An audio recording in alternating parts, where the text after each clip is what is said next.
Bismillahirrahmanirrahim. What's going on, everybody? Peace and blessings wherever you may be in the cosmos. This episode of Path and Present is with Hunter Brown. Hunter is a young brother who I met in Bali. He is there studying traditional Balinese music, gamelan music. And he's been there for many months studying that. And we were able to connect through some mutual friends, and we had a really dope conversation about art, sacred art. He has a breadth of knowledge on Eastern art, Buddhist art, and obviously he's looking at, Hindu art, Balinese art. And he's also really interested in science and physics, so physics and metaphysics. So we were able to sit down and have a conversation that ranged on a whole bunch of topics, but kind of centered the first half of it on sacred art and the second on science and how the physical world relates to the unseen. So I think you guys would dig this conversation. It's really beautiful to see a, individual like him in his, 20s, just really being so brilliant and such a seeker, and then, on his journey and mastering that gamelan. Bum bum bing bong bum bum bum bum bum bum bing bong bum bum bum. That gamelan is crazy. Man, I love Bali, and the art and the culture there is really alive and well in a beautiful way. But yeah, so I'll just let you guys listen. Before I do, I want to say thank you for supporting the podcast. It's really dope to see it grow consistently. Whatever you can do to help spread the word, keep it spreading to people, please do that. If there's anybody who will connect with it, let them know about it. Send it to them. Send them a link. If you want to support the podcast, that'd be greatly appreciated. We have a Patreon page, and that allows us to do this sustainably. I would like to devote more time and energy to it, but I haven't been able to do one in over a month just because I've been traveling and working and performing and doing my art, and the podcast just necessarily has to kind of take a back seat to that because, got to get that paper, boo-boo. But it's something that I would like to do more often and like to keep more consistently. And it's such a powerful medium. There's a few podcasts out there that I listen to of comedians and academics and, other thinkers, entertainers, athletes. It's just a really free medium, and I really enjoy it. So if you think that there's benefit in this, or you connect with it, and you have $5 or $10 a month to put up on it, then that's greatly appreciated. And if you don't have an extra 5 or 10, then it's all good. Just listen and enjoy. All right, y'all. Peace. One love.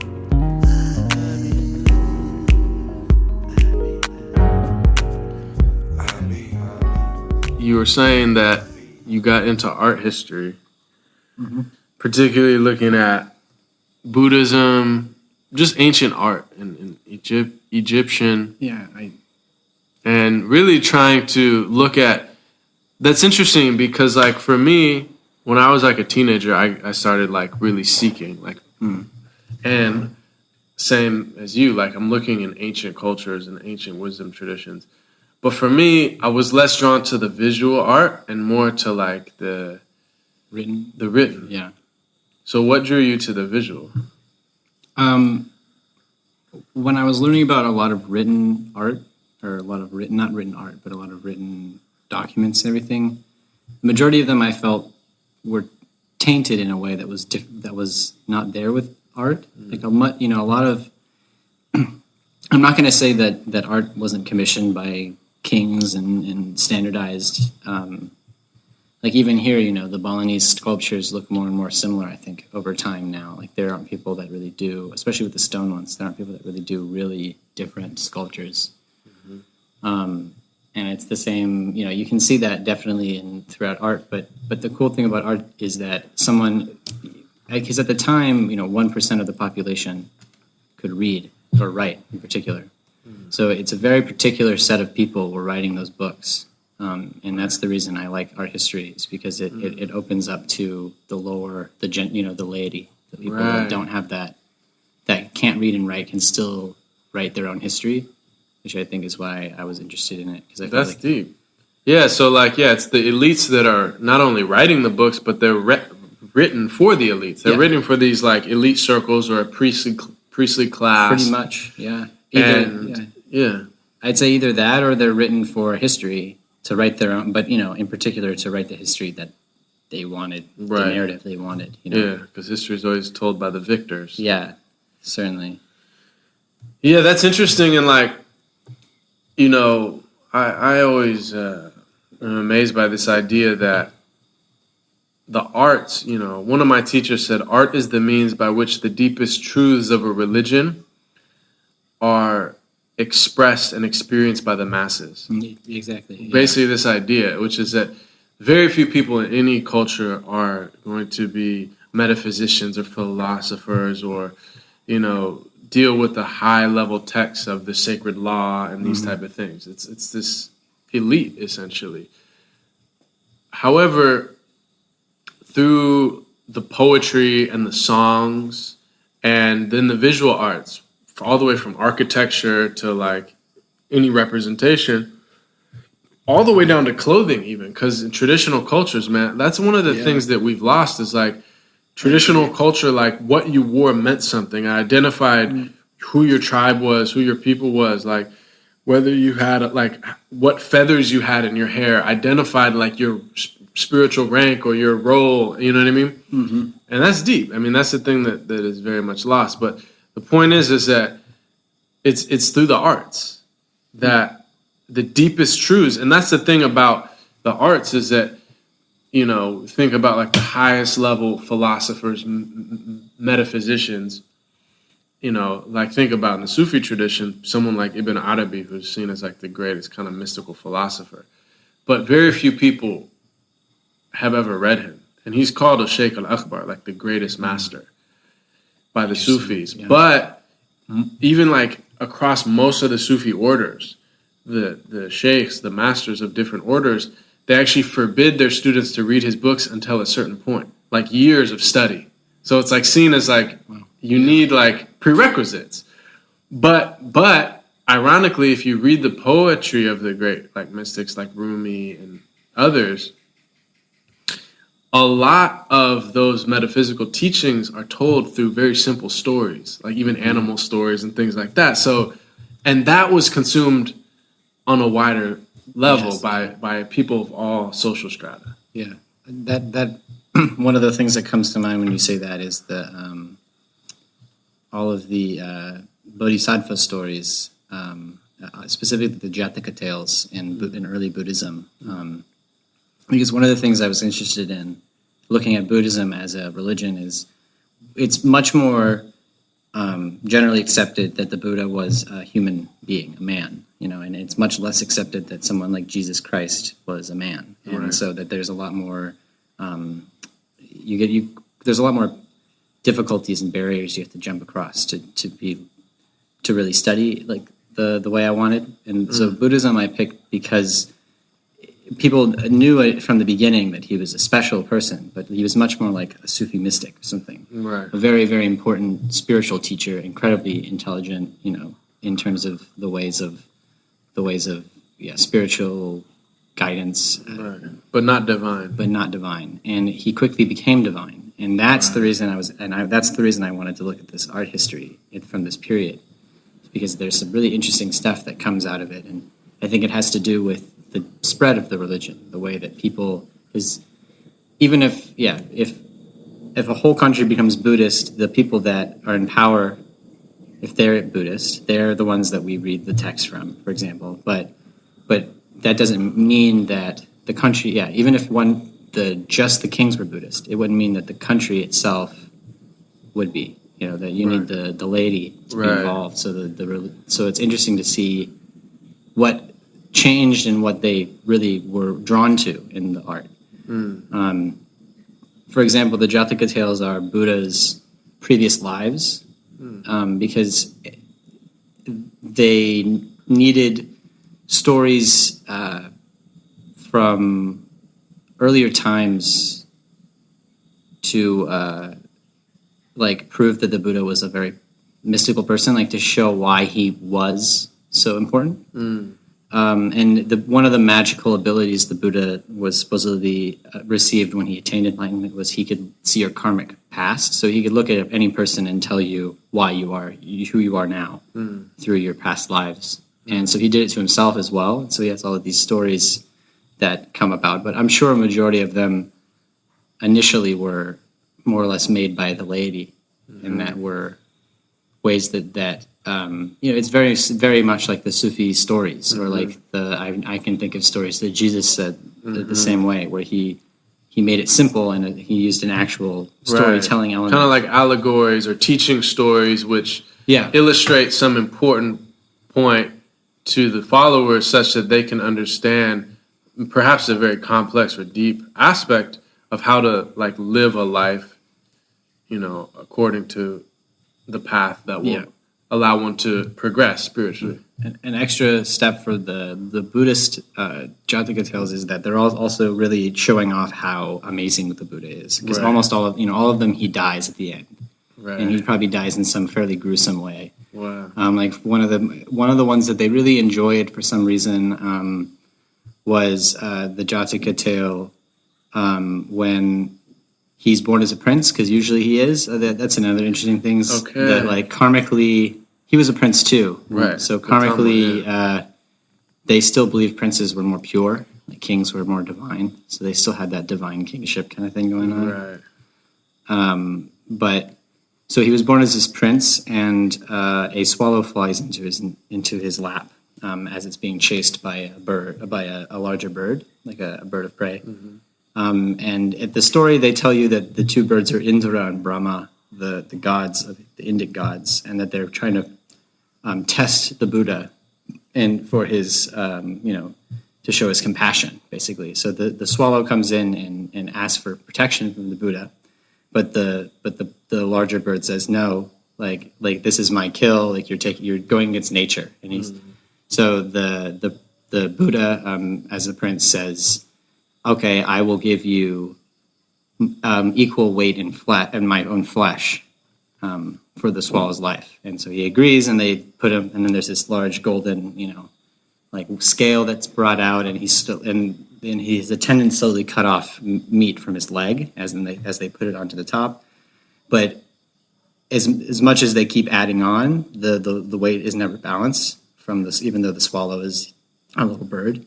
So eventually he sits on the scale, and then it balances when he completely sacrifices his life. Wow. And then they turn into gods and say, oh, wow, you're such an amazing, person. And then he dies. And that's how a lot of the stories are. He's a prince walking along a bridge, and he looks down and sees a mother lioness dead on the ground and two of his starving cubs, and he jumps off to feed them. Things like that. Like really showing his compassion for all life. Right. Is what he's this level of complete self-sacrifice. Yeah. And see, the interesting thing about that to me is the two biggest elements that I notice is they're always princes. They're often princes, which is putting, to me, I think I see that as, the princes are again putting themselves in this narrative. We're really important. See how special the princes are as well. And also this the compassion that he, or the things that he does, that the Buddha has done, shows that he is really, every one of these tales, and as they become more important, show that he's becoming less and less of a man, because these things can't be done by normal. It would take thousands of lives to even match a drop in the well for Buddha's amazing deeds, which is why he becomes slowly more and more a god, and the people want it. the people and it probably has a lot to do with where the religion spreads to, which is through a lot of Central Asia and then up into China. And all of Central Asia was very, Mithraic, early, they had, Iranian gods, a lot of Iranian gods. Right. And I'm sure you've heard, some of them because they're from the same region. Mitra is the sun god, and Mao, the moon god, are really big gods there. And so they had already Zoroastrians, Ahura Mazda. Yes, So they already had a lot of worship, especially cultic worship. And they had icons and all these things already there. So when Buddhism started spreading and people started turning to that religion, that they have to choose, right? That's something that I always thought about is, individually, it's a hard decision to change your religion. Sure.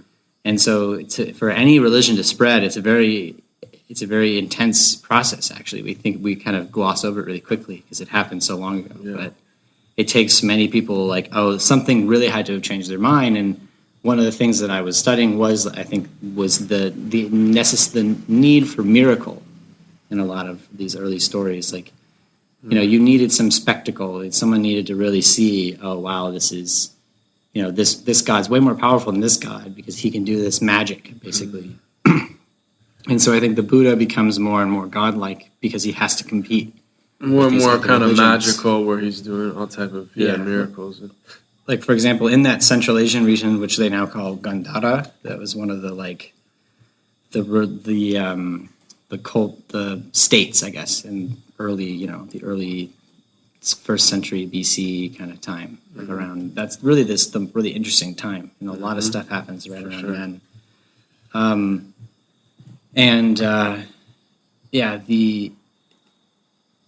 There's a lot of Buddhas called this is a really specific statue, because the statues are showing these stories from the Buddha's life, and this one is really it's interesting because there's a lot of the statues found in this one area, but they're not very common anywhere else.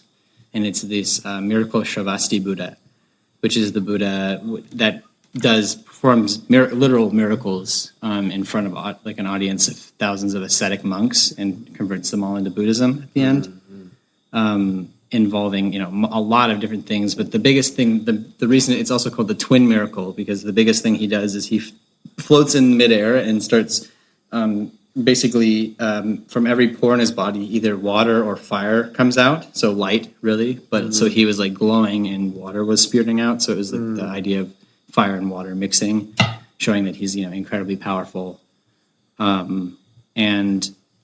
This other at the beginning of the story, it's pretty funny too. He says he forbids all of his arhats, which arhats are people who've reached enlightenment through the way of monastery life. And so he told them to not perform miracles because it's not good to do so. Right. But then the aesthetics were performing miracles to get people to join their religion, basically.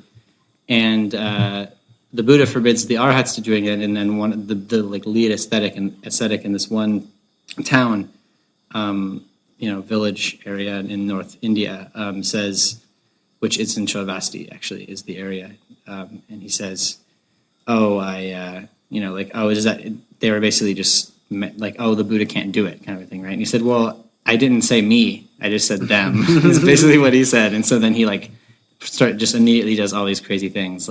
He says, I'll come back and under a mango tree, I will perform all of these miracles.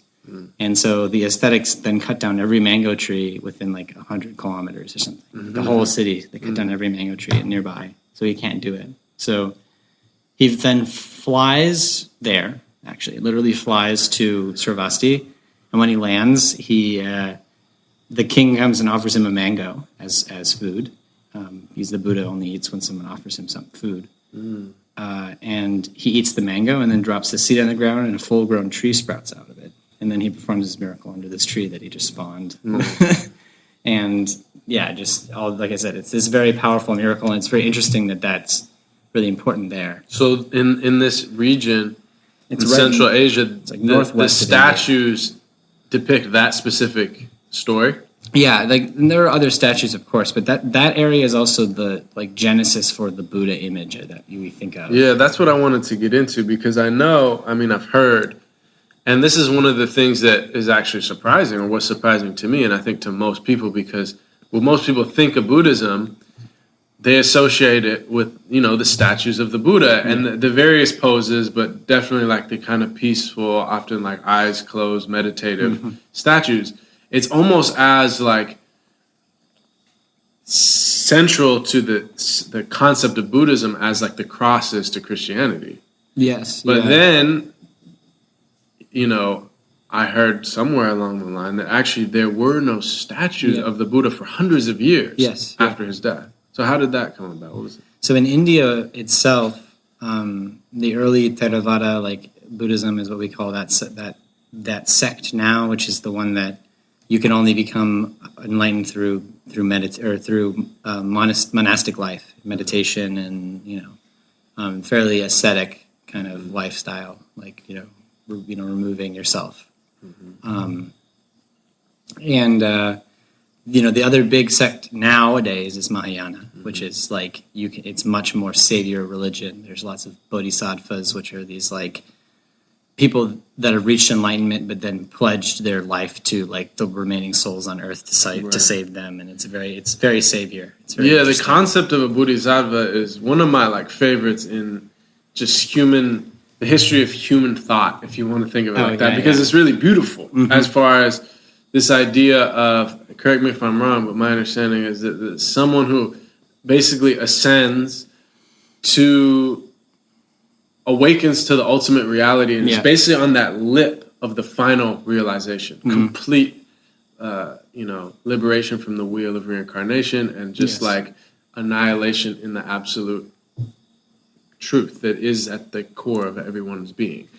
But makes a decision, instead of jumping into that shoreless sea, to come back and to commit and pledge to keep entering and to keep dying and being reborn and keep dying and being reborn until all souls are liberated. Yes, yeah, that's correct. And it's intense. It's even more ultimate of a sacrifice in a way than extinguishing through enlightenment.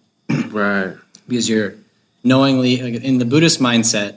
Have you seen that really cool? There's this allegoric picture in China called the vinegar tasters. It's it's a Taoist manuscript in particular, but it's a very poignant thing, and it shows three men tasting with their hand, tasting just with their fingers some of this vat of vinegar, and they all have different expressions on their faces, and the three men are supposed to represent the teachers of the three largest religions or three largest philosophical ideals in China, Taoism, which was Confucianism, Buddhism. Yes, and so the Confucius has he looks angry basically, so he doesn't he's very unhappy with the vinegar, right? Because bitter. Yeah, exactly. But the Buddha thinks it has a bitter taste or bitter face because he thinks that the Buddhist mindset is that the vinegar represents life, and that life is bitter, life is full of suffering and full of pain, and that it's better to remove yourself completely from it. Right. It's better to not taste the vinegar because that's the best, because that's the only way to keep the bitter taste away. Right. Because life is suffering. Yeah, and so the what Confucius, about the Taoist, though? He's smiling because he thinks that's the way that vinegar is supposed to taste. And so he accepts it as part of life. Yeah, that's beautiful. Getting back to the iconism for Buddhism. Yeah, so in India they didn't have any icons of the Buddha. They specifically chose not to use an image of him because it was very poignant and very frontal in the early religion that he was gone. He was not in samsara. He was not reincarnating.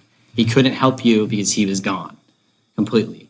In other words, he taught the method. He taught the path. Yes. But he's not to be worshipped. He's not even to be petitioned, you could say. But you are to implement the path, and it will lead to what he realized. Yes. And so what I found, and one of the things I do think is interesting, is a majority of these larger religions that exist now started with a very mystic tradition, All of them, incredibly. And one individual having an experience of selflessness and awakening to this like higher consciousness, unity of being, oneness, that all is interconnected, and that there is a supreme source of existence. Every religion starts with that. Yeah. And it's interesting how quickly it changes into this much more structured, much more like, is one of the biggest things that I don't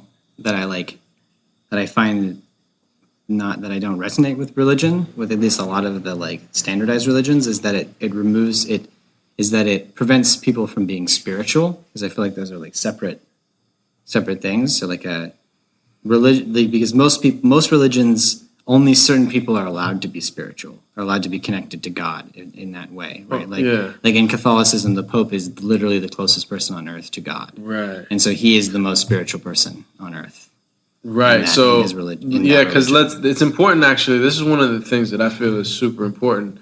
Is a lot of times when people are having conversations, they actually don't define the terms. And so how one person uses, especially when it gets to like religion or spiritual, like it's really about like, how are we defining these terms? Because we may be saying the same thing, or maybe very different things and thinking we're saying the same thing. Yeah.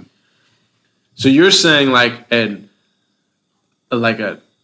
spiritualism, I think, is like a inherent trait in humans. Like, and some people are more in touch than others. Like in shamanic kind of religions, like there are certain people who are just naturally more in touch with the unseen.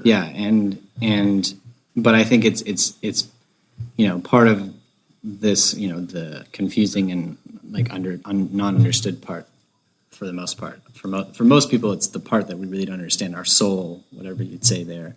And I think but most organized religions tell you, prescribe all of this to you. There's certain things, right? Like you have a certain soul, there's certain, and like the moral code's not saying that they're bad, but there's a certain moral code, certain structure and hierarchy, and like I feel like it really removes, like, not everyone can just be like highly spiritual, and you can, but it's not really encouraged. Like it's not encouraged to study the books as much, like as it is, like, to just go to church, or like, it's. I know what you mean. Yeah, I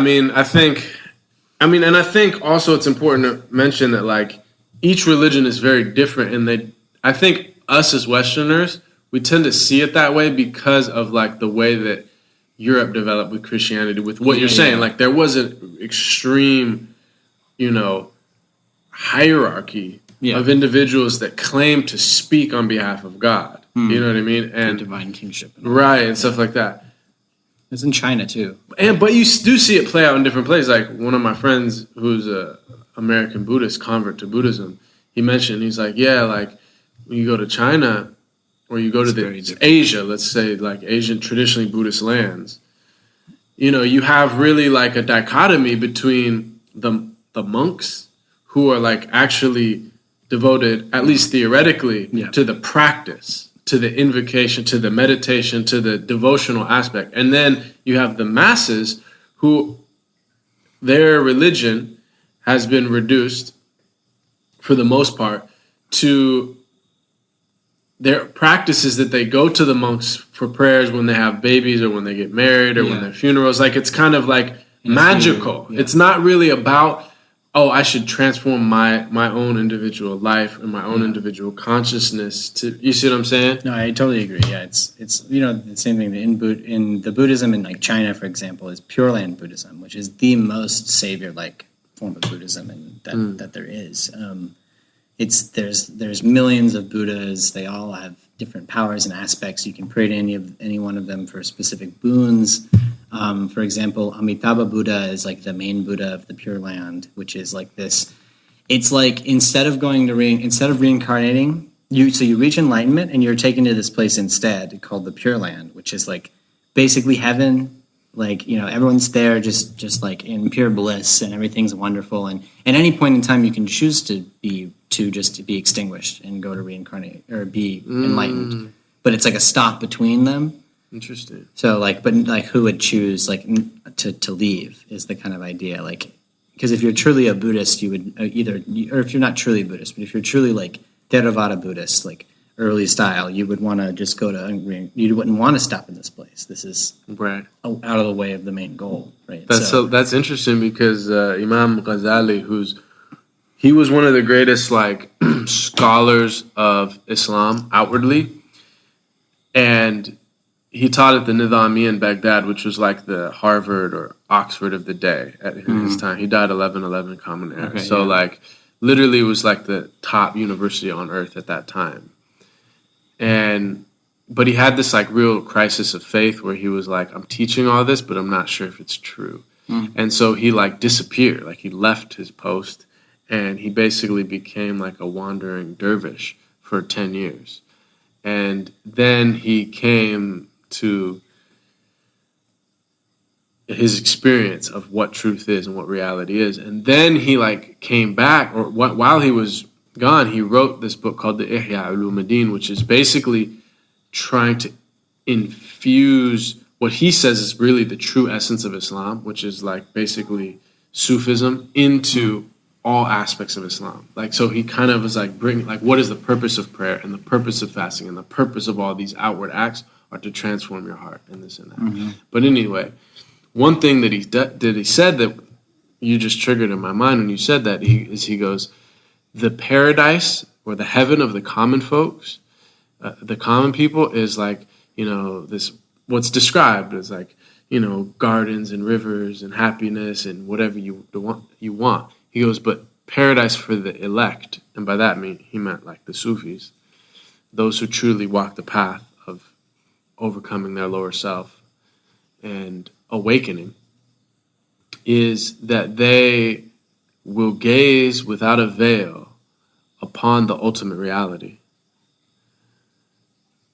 And they will do so more fully in each moment. Like from the next one moment to the next, it becomes more full. And this will never end because this reality can never be encompassed fully. So basically it's like this perpetual, like bliss. Ecstatic bliss of like discovering deeper and deeper. Sounds nice. Yeah. But basically, so it's exactly what you're saying. It's like there's this like heaven where you get like whatever you want. You know what I mean? Like whatever. Like you want to like slide down a slide of chocolate into like a chocolate pool and like, you know what I mean? Yeah. I think the main reason for heaven though is because of family, because they don't want to lose those, because it's like the Buddhist, and that's so against the Buddhist ideal. Like that's the early one. It's like, because it's like allowing yourself to retain attachments until for the rest of your, for eternity, I guess. In this Pure Land, you can stay with all of your family, with all of your friends in the Pure Land. So so that is really like going completely against the attachment kind of style. But it makes sense why it's in China, because of the strong like familial like bond and they have. Ancestors and exactly, like they wouldn't be okay with them just disappearing. But so we're talking about like the early like aniconic tradition with the Buddha, and I think that's interesting too, because I know Islam is very against iconism as well. Usually, yeah, like for the most part. Like I mean, I've seen some like middle, like what I would say is like the middle Islamic period pictures of Muhammad, but he still doesn't have a face. No, like it's usually like veiled or like light, or exactly, like a flame of light where his face is. Yeah. But still, they get close. They got a lot closer than they started with. Because again, it's like they start with this very strict, like no, right? Don't. But do this. And the interesting thing to point out is like it stays pretty strict in like because basically the historians say that there were two kind of like spheres of Islam. There was like the Arabic sphere, which is like Arabia, but then all the way west to North Africa. And then Spain and Sicily, and then down into Africa as well, into sub-Saharan Africa. This is all, basically Arabic is the lingua franca, you know what I mean?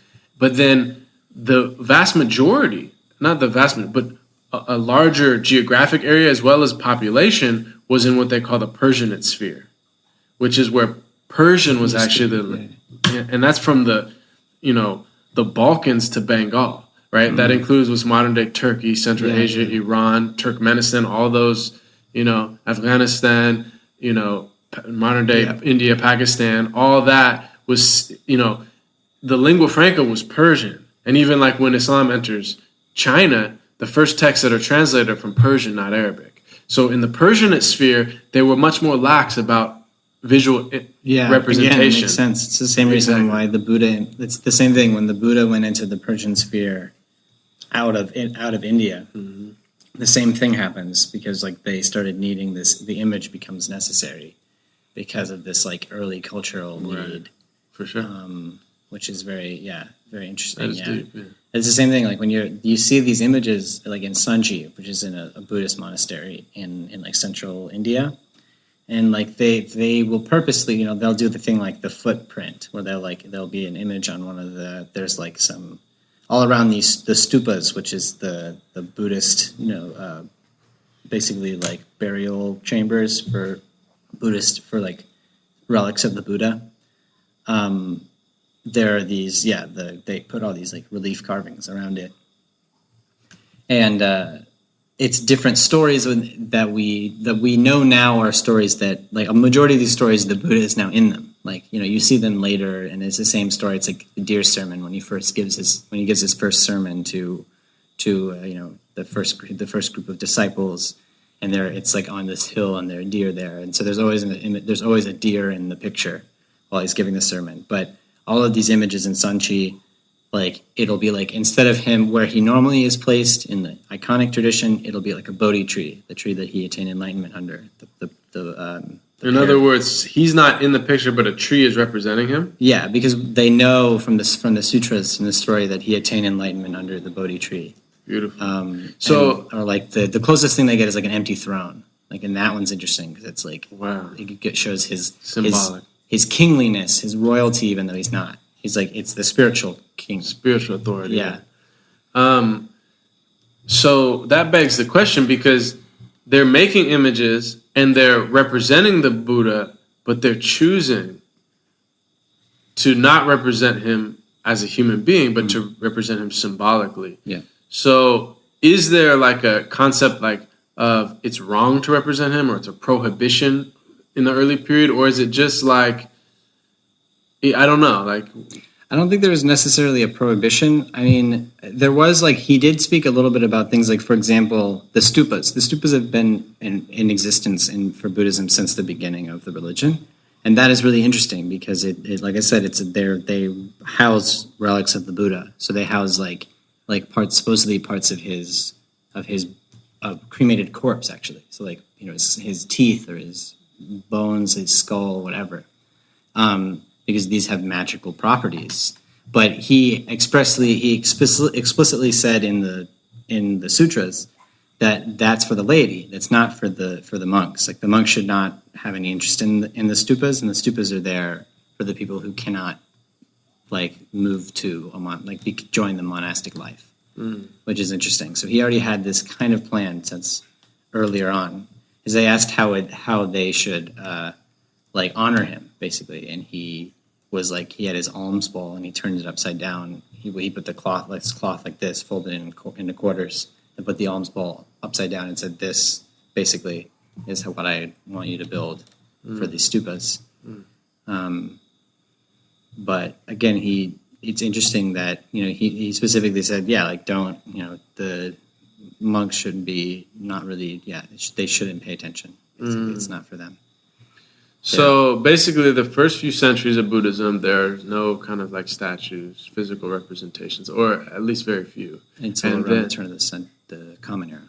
Until the turn of the Common Era. So then it kind of explodes. And once it explodes, I know, and this is something that I'm really interested in, is the symbolic nature of, these pieces of art. And even down, and this is one of the things that I spoke to you previously about, is like, even down to the hand positions. Yes, the mudras. The mudra, yeah.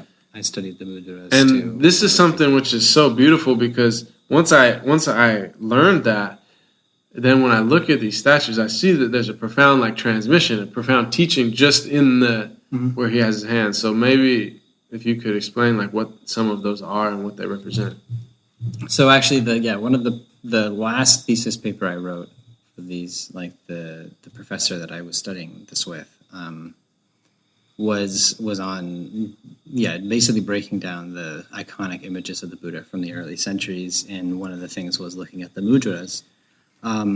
And as the religion develops, more appear. Like, it starts out with maybe three or four hand gestures that were commonly used, but it quickly develops into, now I think there's 12 or something. So it could be, or more, really. Like when I was in Singapore, I went in the Pure Land Buddhist monastery there. It's massive, and I've got some good pictures actually, because they have a Buddhist art history museum there, and had some stuff that I actually wrote some of my papers on. I was very excited to see it in person. But the walls were just covered in Buddhas in here, just absolutely, from floor to ceiling, and two stories of these little statues, like about maybe a foot tall or something. And they all had different hand signals, were holding different objects. It's just every single one of them was unique, and so I'm sure there's hundreds now. But the biggest 2 or 3 are like the Abhaya Mudra was the main one I looked at, which was this open palm. So the open palm with the hand like facing forward. Yes, forward. So facing. if you're looking at the Buddha, his palm is to you. Yes, with his fingers kind of spread. Yeah, spread. And it's a fairly loose hand, but so it's about the. It has a few different meanings, and that's actually the one I really was interested in, because it's the oldest image, and other than the meditative stance when he's sitting cross-legged and his hands are open. So when the hands are like down in the lap, facing up towards the sky, both hands together. And I'm forgetting the name. Right, but that represents meditation. Yes, that's his deep meditation. There's another one which is his enlightenment mudra, which is he's in the similar position, except one of his hands is touching the ground. Wow. And so that is from the sutra. He says, as he reaches it, when he attains enlightenment, he touches the ground and points to Earth and says, "Mother Earth, bear witness to this event." Basically. Wow. So so this one is like him. So which is deep, because it's like he's attaining the highest levels of realization, but like staying grounded essentially. Yes. And then there's one where the it's like almost it's like the A-OK, where we would go A-OK, but then they're like curved, so they're facing each other, and that's teaching, right? That's the teaching mudra. Yeah. So that's the mudra when he is giving sermon. That's the idea of that one. And so those are like the main ones. You can see those like all throughout India and Central Asia. But the Abhaya Mudra was the one I was the most interested in, because it's the most frontal. It's the one that's like the teaching mudra is also really like poignant. Like there's those statues comparatively to the very kind of passive meditative statue where his eyes are half closed or completely closed. He's obviously not really paying attention to you, right? Like those statues are more to show his constant meditative practice. But the mudra, when his hands are open, are very frontal. It's very interactive with the viewer. So it's much more of like a cultic object to me. It was like something that they worshipped, that they would use the one with his hand open to worship versus the one where he's meditating, if they can, especially in the larger like monasteries. And that hand symbol is really old. Actually, it's way before the Buddha. Is what I found. It's been used since really early times to represent as a greeting, like a hail, and it's like hi. You put your hand out. And in particular, it shows you have no dagger. You're not armed. Like you're like being so like I I'm come open. in peace. Yeah, and that was some of the original. That's what most people think, but there really isn't any evidence for that. And one of the things that I found that I was very interested in was I went to Achaemenid Persia, and I saw the oldest inscription that's dated for the Achaemenid period, like truly dated from the Achaemenid period, which is the Bisatun inscription with Darius the Great, and he's doing the mudra. If you look, the image is also very important because it's how we translated cuneiform. It's written in many languages under this image, and basically it's showing he puts this inscription on the side of this cliff to mark the like spectacular accomplishment he's had, which is like uniting this massive area, at the time the largest empire ever. And so, so he's like, bear witness to this event. And the image is very Persian in style, but not as Achaemenid as a lot of the later stuff. It's not as so basically before Darius the Great, there was a bit of a civil war in Persia. And so some people say the Achaemenid Empire starts with Darius, and some people say it starts with, I can't remember.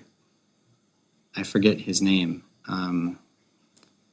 But he was the king before. Yeah, two kings before. A lot of people think he's the first king because in the palace, the like Achaemenid palace is his. But Darius is the one that really made the empire. And between the first king, there was a civil war, and one guy takes control. So in this image, it shows Darius standing on top of this guy, which is a very common thing, is him like with his foot planted on him on the ground, so showing full conquering him. So that's him, taking control, taking order back in the Persian Empire itself. And then he's holding a bow, and he has his army behind him. And then ahead of him, there are people chained around their necks in a line, and each of these people represent the different regions that he gains control of, because they all look different. And the last one was the Scythians, which were these like hunter-gatherer. They're more like nomads, so these like nomadic tribe that he took control of, which was in like the central, now in like Turkmenistan, I think. Mm-hmm. Also, they also moved all the way up to like the north of the Baltic area. So they're known. They're really specific because they have pointy hats. Like they really have like elf like level, like really tall pointed hats. And so you see this guy with his beard and a pointed hat in the back. So we know that's like a Scythian. We can tell based on their tribal clothing who each one of these people are, as we were talking about before. But what he's doing is he's talking about how he's subdued these people and made them his vassals, and how he's conquered this land and made stability basically. And it does have the Faravahar Zoroastrian symbol above him, but his hand is facing this way. His hand, it's all side profile view, but his hand is facing towards the viewer. Actually, it's facing towards the men that he's captured. And comparatively, like there are later images all around the like Darius's his crypt, his whatever his tomb. His tomb, and the tombs of other Achaemenid, his like grandson, and all the tombs of the other Achaemenids nearby. There's a very common motif on top of it of them standing there and doing a symbol like hands gesture towards Faravahar again, except all of those symbols, his hand is like this. His hand Spread. Would be, and it's also would be, to you, it would be more facing like profile, because it's all side view carved, but it's more like this, and from the viewers, if you were the viewer, it would be a profile view, but the only one that's like this way, that's towards the other people in the picture, is that Darius one. So I argued that this is not. A lot of people say he's again hailing Faravahar, as saying, because it's all thanks to my Zoroastrian God that I am king and that I've ruled, very divine kingship kind of thing. But the way his hand symbol is pointing at it looks more like he's showing it to the conquered man as like, hey, I'm not going to kill you.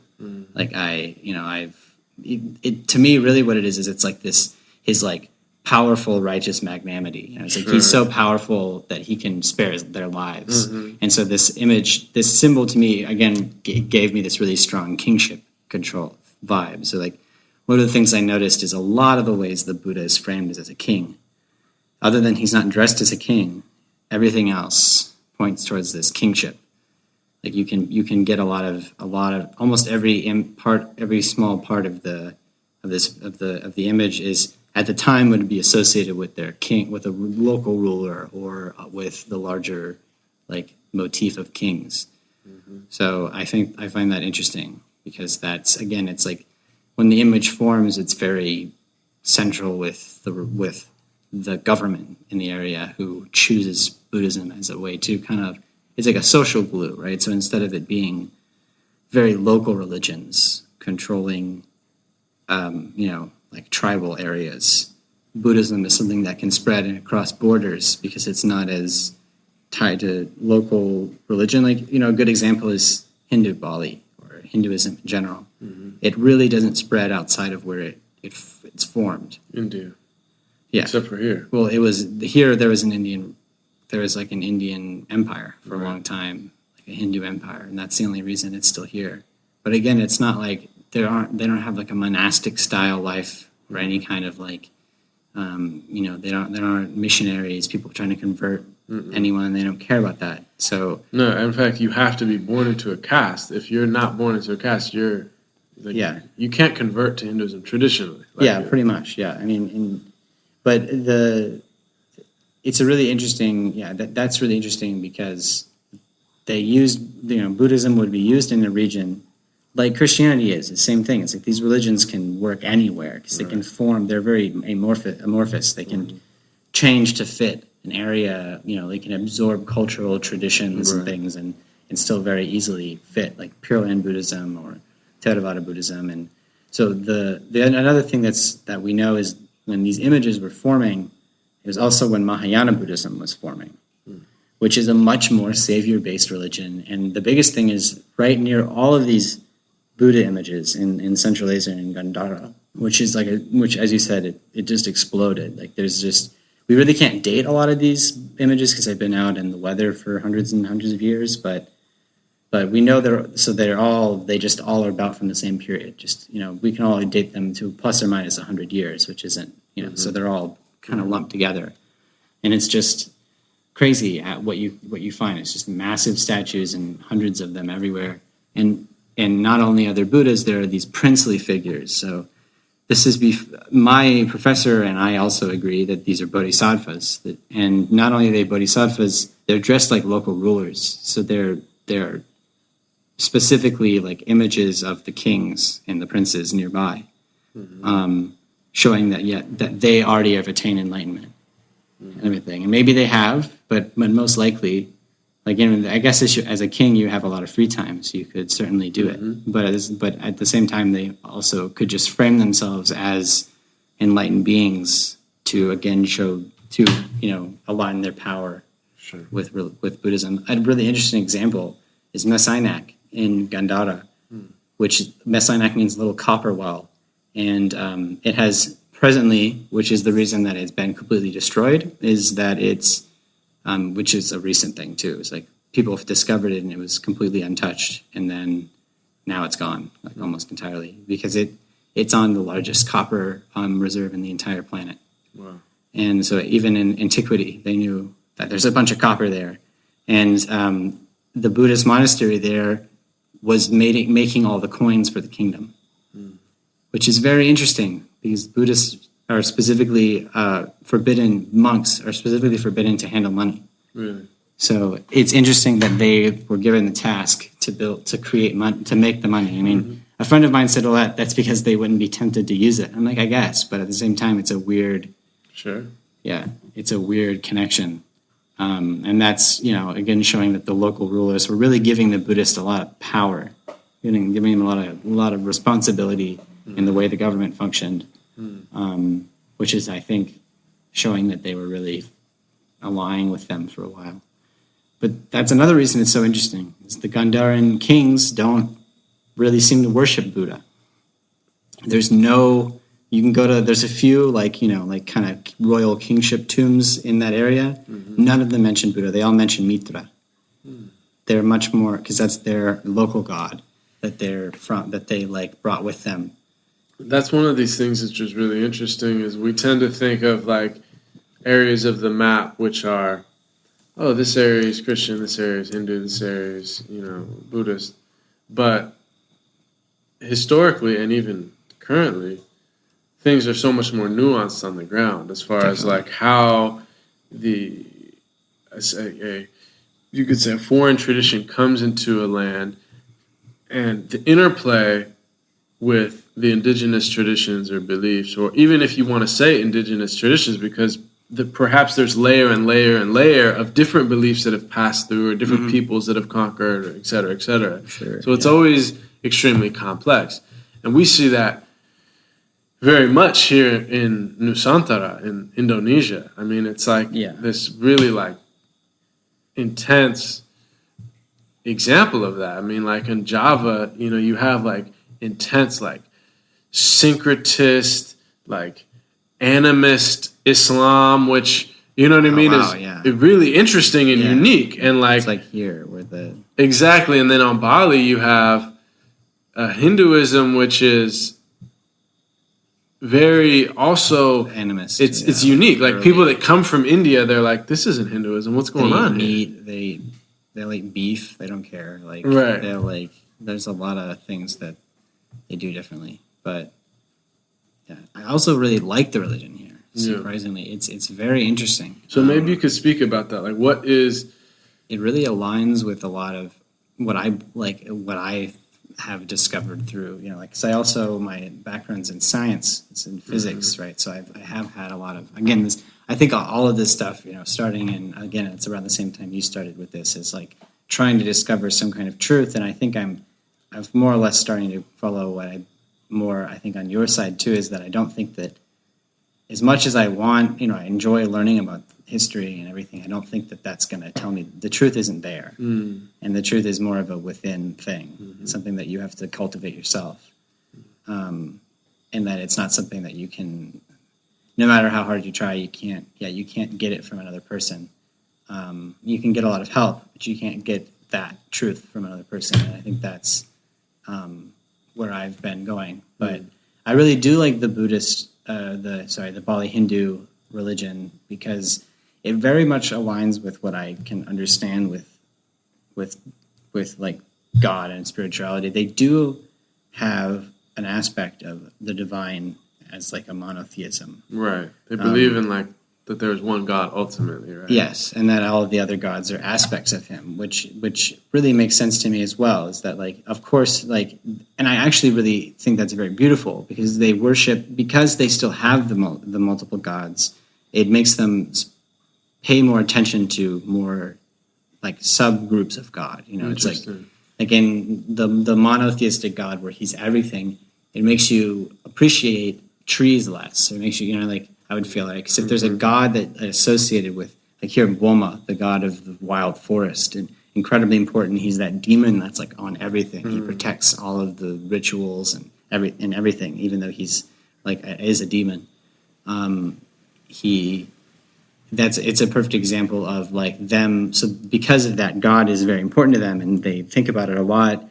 He is still, they have a respect for nature that's different, because there's still a poignant God that's associated with it, right? And I feel like with our, like, this is like, again, maybe a Christian thing in particular, but like we're instead of thinking of the earth as this, because there's one God, and the Bible pretty much says that God gave us earth to do as we will with it, and so that really changes the mindset on like environmentalism, for example, because God gave the earth to us. We can't hurt the earth in the same way.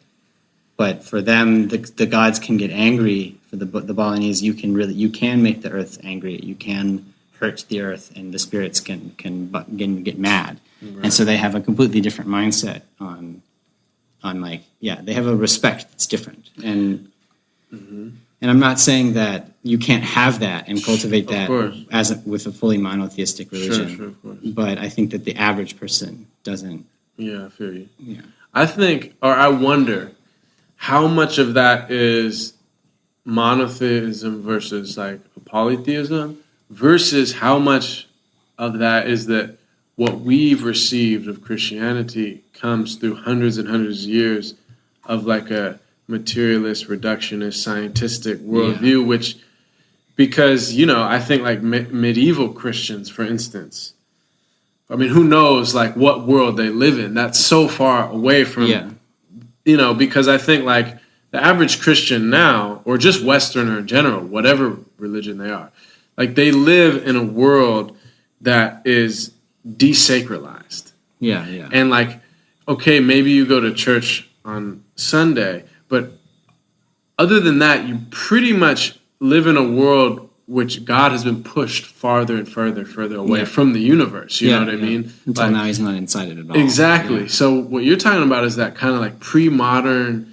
like where the cosmos is infused with the sacred, that everything is a sign. And like, that's one of the beautiful things about being in Bali for me. And I've experienced this with other traditional cultures, other pre-modern societies all over the world, from, indigenous peoples in the Amazon that I spent time with to, different tribal peoples in Africa, in the Middle East, different traditions, but all of them are living in this like extremely sacred universe where everything is a sign, everything is based on worship and time, and everything is just infused, right? And you see that here where it's like every aspect of life is related to the unseen. Yeah. You know what I mean? And there's just like constant like offerings, and then it seems like every other day is like a ceremony or some type of festival or holiday. Yeah. And it's really like, another way to look at it is like either the divine is transcendent, like far above anything we could say about it or think about it or believe about it. This like as far away as possible. Mm-hmm. Or God is immanent. No, yeah, I think it's immanent, present in everything, right? Yeah, and that's more of a Sufi belief too. Right? Yeah, but also like this is the thing: is that like each tradition has this, and like the Sufis will talk about specifically, is that you have to see with both eyes. Mm. Is that the ultimate is present with everything. God is closer to you than your jugular vein. What does that mean? Like it's inside, my jugular vein is inside of me. So how can God be closer to me than inside of me? Yeah. Right? The Prophet Muhammad made that statement. So, but at the same time, God is greater than anything we can think. So it's this, it's like this, and it's not in the or, it's in the and. It's in the tension between holding both of those things. You know what I mean? An interesting thing that I've kind of been coming to through the study in physics too, is that, so in physics there's, you get to this concept of wave-particle duality, meaning at very small and honestly at any point in time, because that's basically, we've gotten to the point where we know that this occurs always, is that everything is both a wave and a particle. And a wave is just a term we use, and it needs to be really explained more, and it really is energy. It's really like, it's motion, it's vibration, it's things, moving and existing, and not staying static. And I honestly think that instead of like the world being mainly made up of matter, because that's the standard physics idea, I think everything's made of energy, of vibrations, and that God is the cosmic energy of the universe. And that would allow, that would allow him both to be greater than anything we can imagine, because it exists, because God is everything, and also as close as we can get, because it is us as well. Right. And that also means it gives an amazing feeling of connection, and I've heard like Sufis, mystics during deep meditation can feel God in this way, that it's like this vibrating, pulsating field of energy, just extending everywhere, including inside into every place around them in every direction, infinitely. Which that sounds to me like they are feeling the font of energy that fuels them, and how it connects to everyone and everything. Yeah, and that's what you find. Like that's one of the beautiful things, and this is what is interesting about the time we live in, is that if you read the great mystics across time and space, okay, so if you look at like the outward forms of religions, it seems like, wow, this is crazy. They're so different. Like Hinduism and Islam, like there's very little that they have in common, actually, you would think. But what's ironic is when you read like Shankara or you read Ibn al-Arabi, you read like the great mystics of the tradition, they literally explain the exact same experience. And this is like from Black Elk, Native American, to Changzu, like Taoist, to every tradition, like, which is this idea of the individuated I, where I see myself as a separate entity, essentially passes away and is discovered as illusory. And it's this blissful awakening. It's like Sat Chit Ananda, like in the Hindi, right? It's this idea of it's consciousness, awareness, bliss. Like you were experiencing an awakening that everything is interconnected. And that in reality, all is one. Even though on this level, there is a level, the horizontal level of duality. And there's separation, clearly, like I'm not you, you're not me. Yeah. Okay, we respect the outward forms, but in the highest estimation of things, this is some type of like divine play in which the absolute is somehow like there's all these mirrors or points of consciousness that are participating in this like divine play. You know what I mean? And we're all taking part in it, and it's all happening through us. Like we're all kind of vessels or mirrors reflecting the one light. You know what I mean? Yeah, and I agree, and I think the way that I can conceptualize it, and again, I think that is actually one of the reasons that the religions are so different, is we are trapped in a box of our own like experience, and we can only really visualize things that exist within our, the general sphere that we exist in. Sure. We can't really imagine an alien, as much as we want to, right. Because it's probably something beyond our wildest dreams in its shape or thought or however. And it's certainly the same with something like God.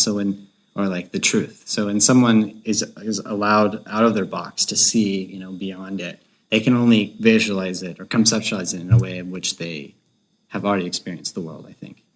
And so I think that's when these religions become so vastly different. It's not because, as you said, the true inspiration is different, but because the way the lives these people lived are different. They're from around different places in the world, different times in history, and of course they'll see it differently. There's no way you can, like, if I have a vision such as that, I haven't had anyone yet, but if I had something like that, I'm sure it would have to be conceptualized in a way that I could understand it. Yeah, that's amazing insight.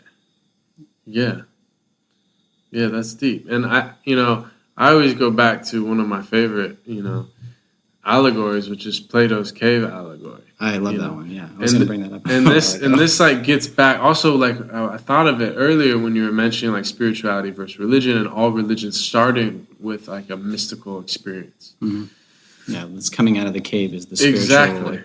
Is the spiritual awakening. Right. So it's like... And religion is someone coming back into the cave and trying to explain it to people who haven't seen it.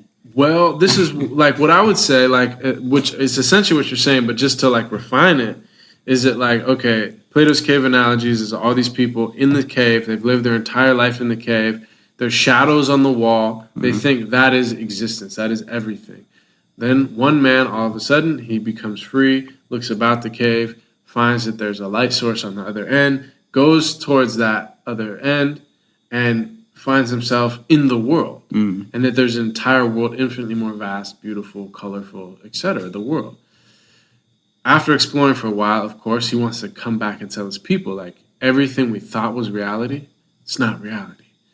Right? But they can't understand. But they can't understand it because they have no reference point for what he's talking about. And so at first they just is dumbfounded. But then, and this is why Plato was so insightful, because at some point he says then they come from just being confused to actually hating this man. Yeah, because what he's saying is fundamentally undermining their belief about what reality is. Yeah. And that is uncomfortable. It's scary. It really is, you know what I mean?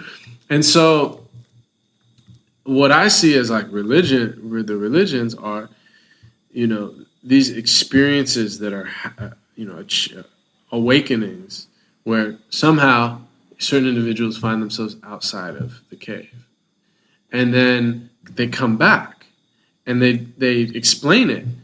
And most people reject them often. I mean, look what happened to Jesus, Muhammad. It just happens. But those that follow them, okay, some of them are going to take the method, like the original disciples of Buddha, who are like, okay, he's not just saying, worship his teeth and know what I mean? He's exactly. saying do what I do. Yeah. This is how you get out.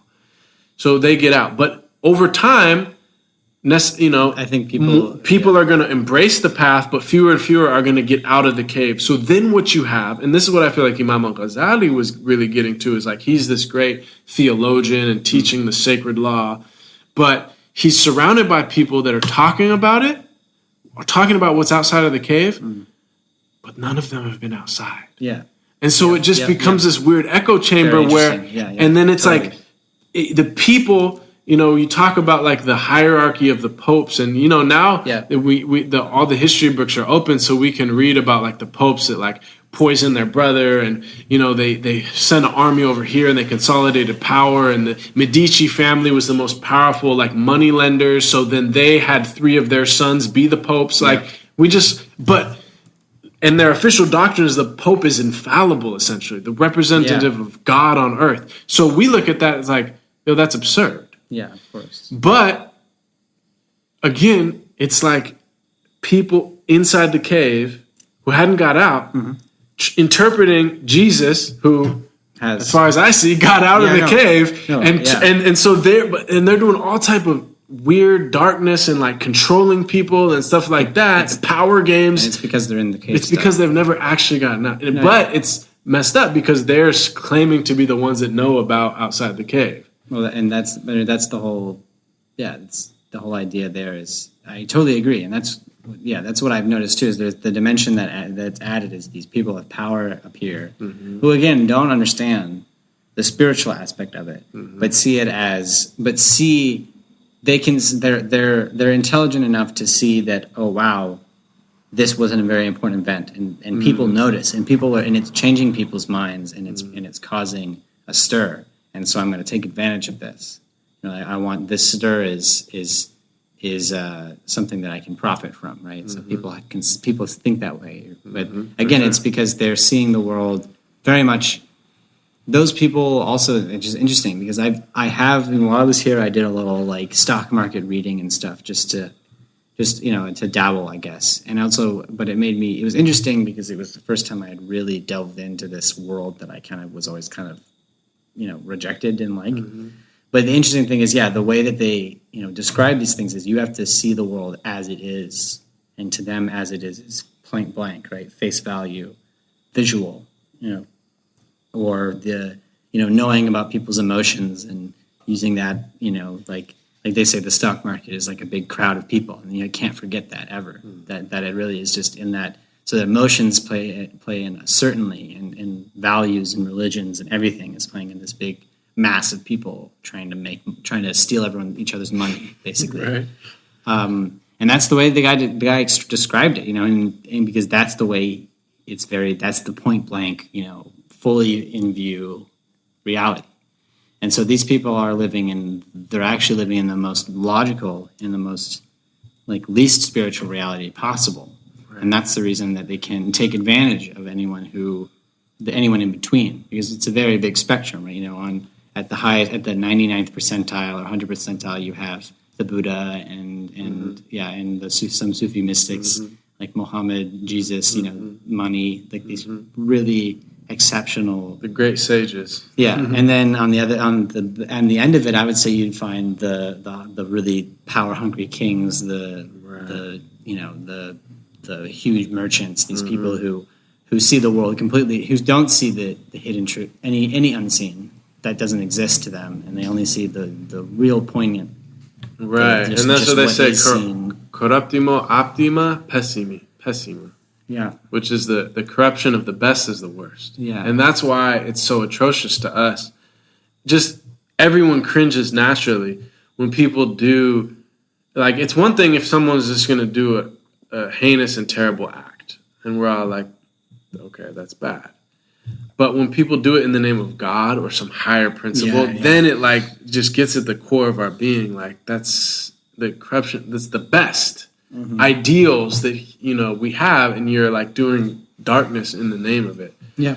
But yeah, and that's interesting. Is like, but the human ego is such an interesting thing, and these things are going to play out in their various ways, and also I think too, like to like refine and to nuance that analogy is like, there's people that get out of the cave, and then there's people like, but the cave itself has like degrees of darkness. Like there's people that are closer to the light, but maybe they haven't gotten out. You know what I mean? Like, because, and that's interesting too, is like, especially now we live in the modern Western world, and people are going away from organized religion, but still, and of course atheism is on the rise, but it's only a fraction of those people that like leave Christianity say they don't believe in some higher power. Like we intuit, like, because what I see the atheists is they're like, there is no outside of the cave. It's just a cave. There's no, but like other people are like, look, man, this whole religion stuff, it's like a lot of it's mumbo jumbo, a lot of it's people ego tripping, a lot of it's like some historical, power circumstances and stuff like that. But there's some truth. There's truth. Like at the essence of it, like there is an outside of the cave, And that's really interesting. Yeah. Because I've gone between being like atheist and not before as well. And I think that has to do with some experiences that I've had with some and like losing faith basically. But for me, what I've found now is like, and it's because it's on me to really find this truth, like that it's not like I can't just go outside by myself and call to the sky, God, help me do this, or God, show me the way. It's more like I have to start. You have to seek. Cultivating, yes. Cultivating it myself. And then maybe then, my it'll be, completely change my mind. And I'm sure that can happen. And I want it to, really. Because atheism is a very depressing reality. Yeah. If that is the reality. Yeah. Is that not because I really want, to be with my family forever, or because I want heaven or something. It's more just because this world, it would just be absurdly arbitrary. Like, and it doesn't, our minds just can't comprehend how arbitrary our existence would be if there was nothing. Yeah. Like, that just is all random. Like, I mean, I know like the world, and it could just be like, the universe is so big that it's not random. Everything happens in the universe, but still, like, right. It's not something that we can ever, we're too limited to comprehend something like that. Yeah, it's like Shakespeare says something, but there's this line, I wish I remember the whole part, but it's like something full of sound and fury, a tale told by an idiot, signifying nothing. Yeah, that's from the monologue of I can't remember. Macbeth. I just remember I love it, dude. Yeah. And it's like that, like, yeah, and we get to this point of like scientifically where it's just like, life is but a walking shadow. Yeah. Yeah, life is player who struts and frets his way up on the stage, and then is heard no more.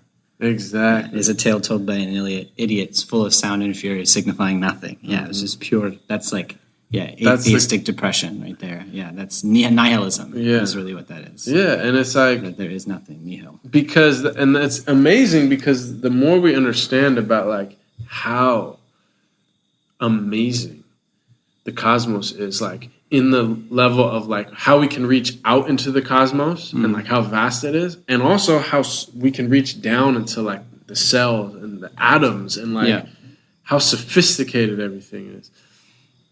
We sit right in the middle too, that like It's a logarithmic scale, but we're right in the dead center of it because we're in the order of meters. But like, the atoms or, things like atoms and everything is, about 10 to the 10 smaller than us. Really? And then the universe is 10 to the 10 bigger. Really? So we're like right about right in the center of that. So That's there's like, amazing. yeah, and that's And a really see, like, weird- come on, yeah. and just mathematics, like a language of meaning that exists abstractly. Yeah. Like math doesn't exist in the world; it exists, but you know what I mean. Yeah, like it. That's an interesting thing too. Is like a lot of physicists and scientists are on the side of like math it's like behind the Divine scenes, language, yeah. and it's behind the scenes of everything, and it truly is happening.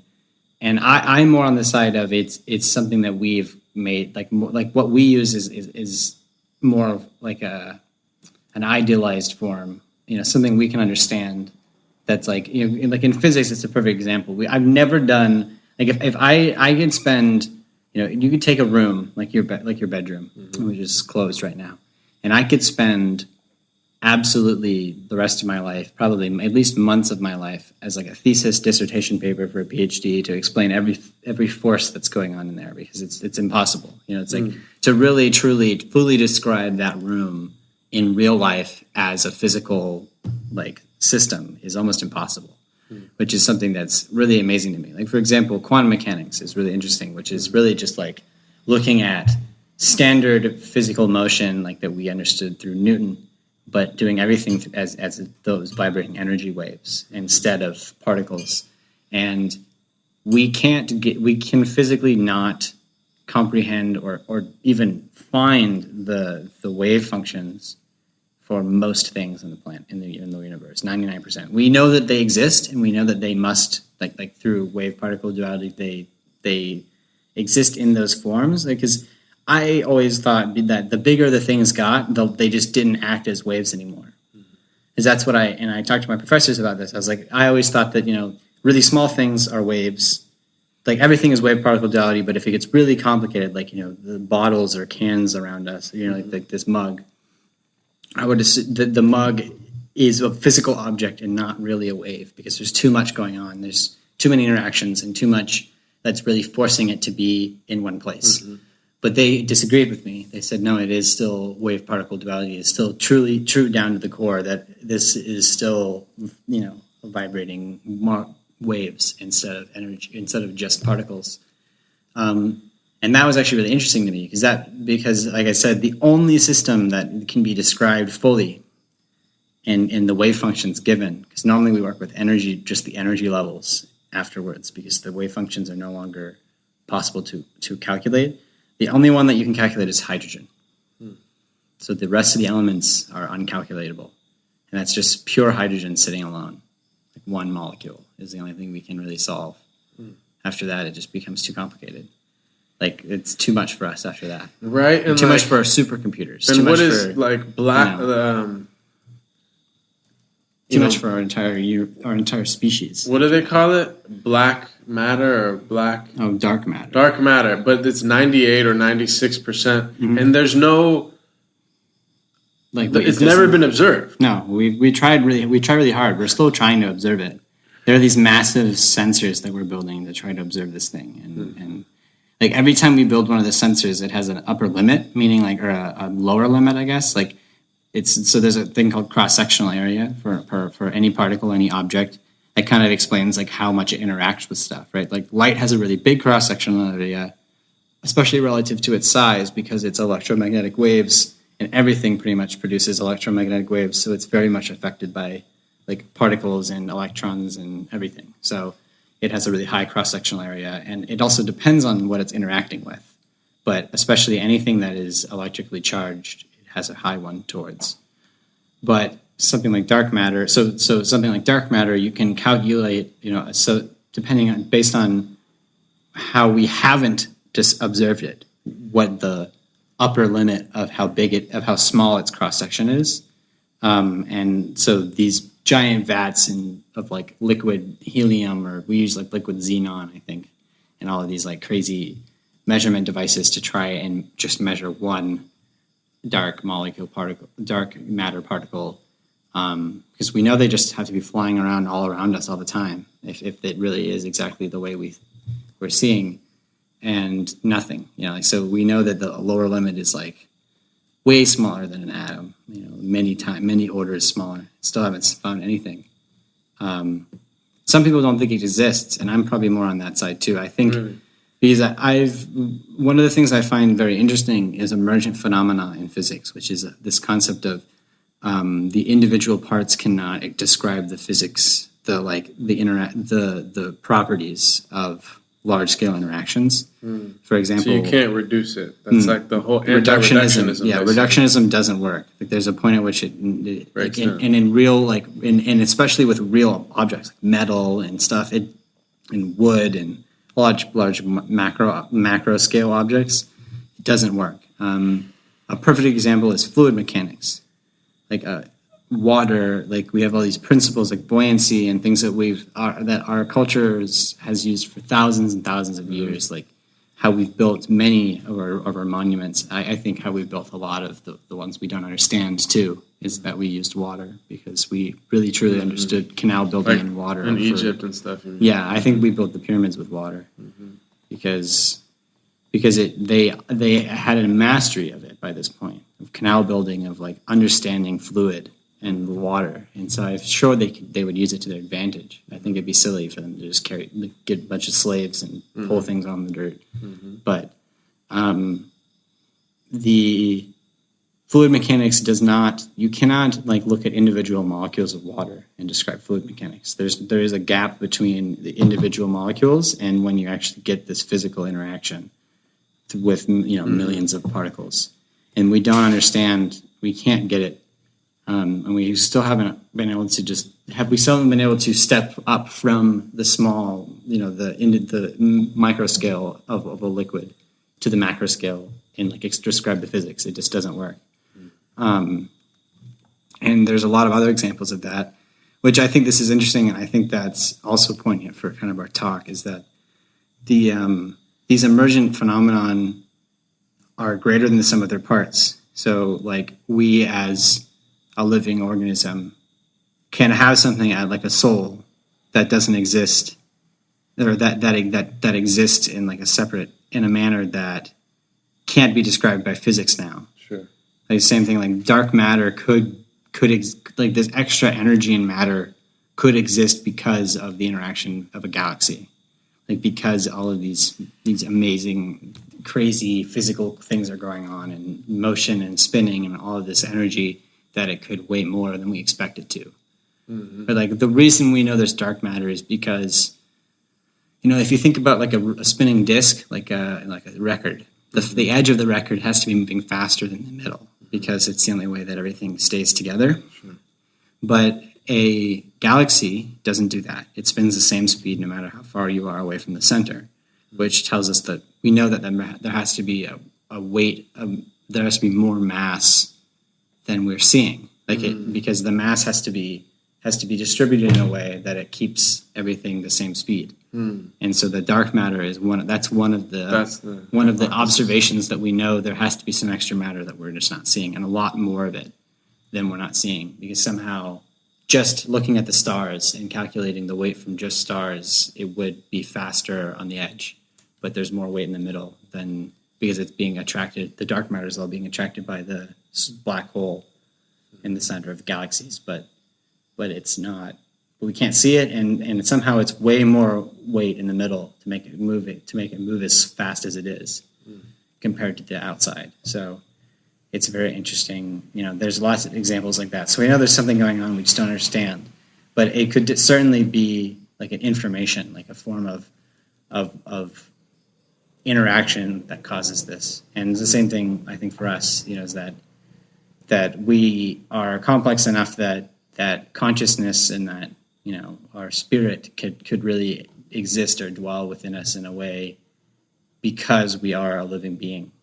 And that's that is a specific, special phenomena that gives us extra things beyond just being like a machine.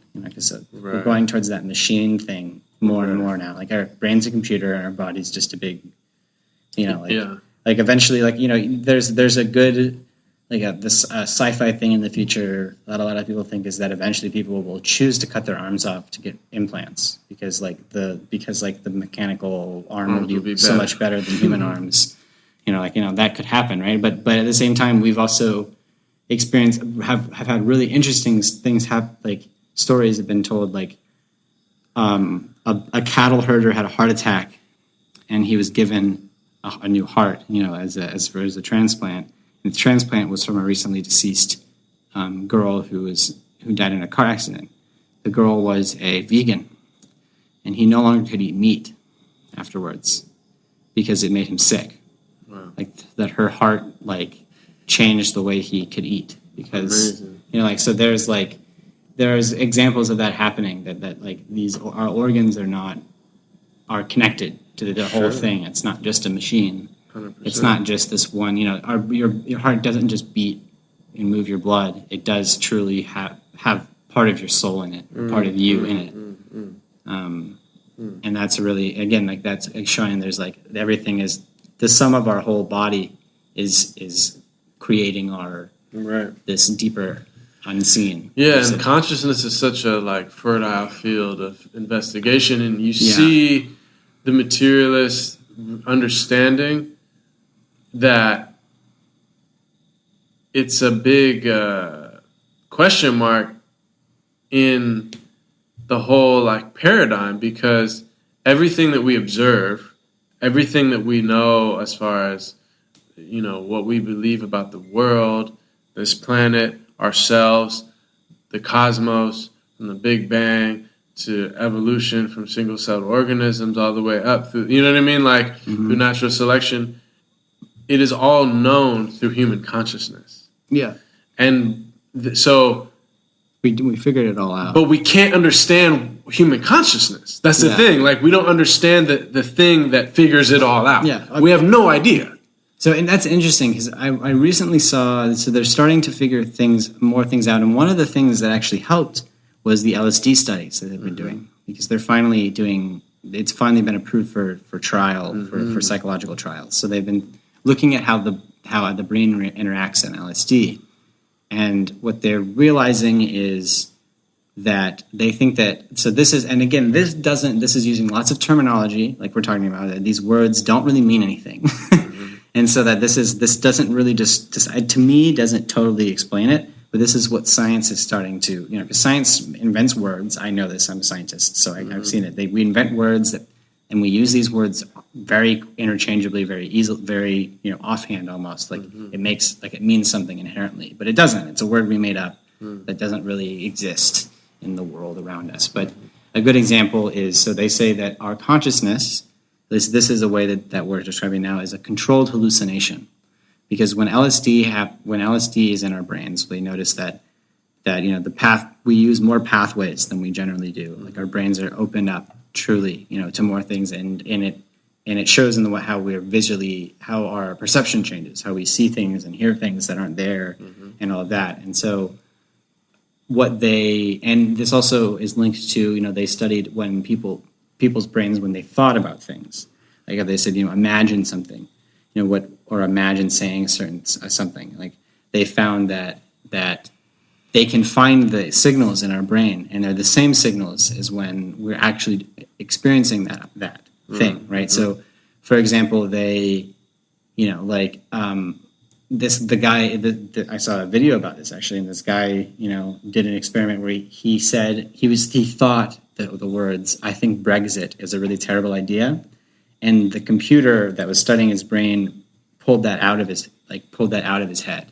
It was very muffled, but once he told us what it said, you could totally hear it. It was coming. So it was based only on brain signals that they were trying to. They were able to translate brain signals basically to language. To language, yeah, to close enough to language. So what they're saying is so when we are thinking about something, when you're imagining a field of flowers or reciting, a poem that you wrote, you are truly, your brain is actually firing the same place that it would if you're saying it or if you're really seeing one.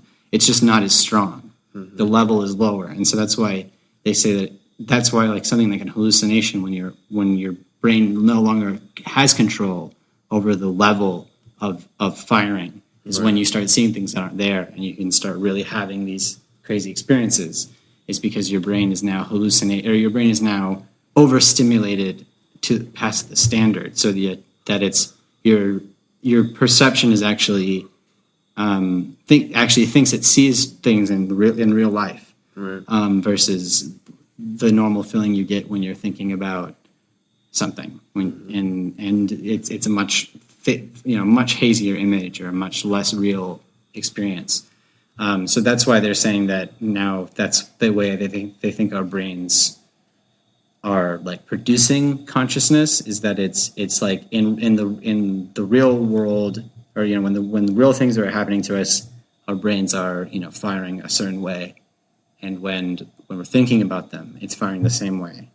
So that it's the same thing when we're thinking about a new experience, and when we have that experience, that's why some people, it's certain examples, people can like have less traumatic experiences, or like can get over fears if they imagine themselves in these situations, because that is a much less extreme version of the true, like people scared of heights, they can imagine jumping out of a plane and skydiving, and that would help them in an event where they did that.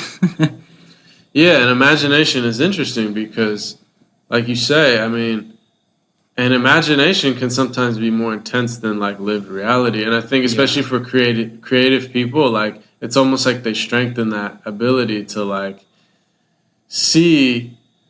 And that's another thing too, like even the term hallucination, as someone who has had some experiences with psychedelics, it's like, I like the term psychedelics more than hallucinogen, because hallucinate is like to see something that isn't there. Psychedelic is psyche manifesting. It's mind manifesting. So sometimes you're just seeing things that aren't there, but other times you're picking up on, you're just seeing things in a way that you wouldn't see in normal consciousness, but in some senses it's more real. Sometimes you can pick up on things that are more real. Sometimes you can, it's why like a lot of these, for instance, I was just listening to this podcast about how a lot of athletes are microdosing on psilocybin, magic mushrooms. And what they find, what these athletes have been reporting after, like, microdosing is like you take a dose. I don't know if you know, but just for people that don't, like, it's, you take a dose which is so low that it doesn't really affect your consciousness. Like the first day or so, you may feel a little like weird or a little giddy, but it's not like you're high. You see what I'm saying? But then your body adapts. And so then like in subsequent days, you don't actually feel anything. But these athletes report that it gives them like this sixth sense where they're actually like able to intuit what's going to happen before it happens. Like they're telepathic. They know what their opponent is going to do before they do it. And this is like, I've experienced this on, psychedelics, where like I knew what my friend was going to say before he said it. I knew what he was thinking. We had like this ability to communicate in this telepathic way. And again, it's not just because you're tripping. Like it's not just because like I'm tripping. Sometimes you just trip and you like things start to appear weird and you're like, oh, it's too much. But, and this gets back to this thing of what is consciousness. It's like, and that's why like Timothy Leary, he said when he first did psilocybin, he's like, I'm a Harvard psychologist. I've been studying consciousness and the mind for decades, but I just learned in one 4-hour trip more than 20 plus years of study about the mind. No, it's interesting. Yeah. And of course, Timothy Leary, we could critique the way he kind of like went off the rails and like popularized the kind of like drug party culture and not necessarily just like the pure like research. Like he actually like what got all these drugs like Schedule 1 made illegal in 1970 was a lot of it was because of him. Because he's like, like everybody, let's trip out. Yeah. Whereas other people like Aldous Huxley were much more reserved. Like, yo, we shouldn't just give this out to people. Like, this is really powerful. Yeah. And we need to like research it. You see what I'm saying? Anyway, point being is that like, the way I look at it is like, there's two basic theories, and this is really simplifying things, but is of consciousness. One is that, which is like the modern way to look at it, is that the mind generates consciousness, the brain rather. Yeah. The brain generates the mind, which consciousness, and it's just neurons and quarks firing around the brain. And the reason that developed was there was some evolutionary benefit to, having something that it's like to be you as an individual. You know what I mean? Yeah. And it's purely illusory that I think I'm a me, because all I am is this like strange meat vehicle, which is just created to pass on its own genetic material. But the fact that I think, oh, I'm me, and look at me, you know what I mean? And I walk around, and I'm Baraka Blue. It's like, that's actually a trick that is played by these quarks and neurons firing in my brain. That's one paradigm. The other paradigm, which it seems to me is pretty unanimously asserted by the, traditional people's world wisdom traditions, is that the brain or the human being vessel is like a receptacle, receiving consciousness to a certain degree. And like to use modern analogies, it's like, your television is receiving the signal. Like, a small child looks at the people on TV and is like, there's a man in the TV. You know what I mean? But like, as adults, we know, no, this television doesn't contain the show, but this box, the physical thing, is receiving a signal. Yeah. And so, in a sense, the brain, you could think of it as like a reducing valve. So, like, it's like it takes consciousness, which is potentially like infinite in vastness and awareness and potentiality, and it reduces it to a small level, a small band. You know what I mean?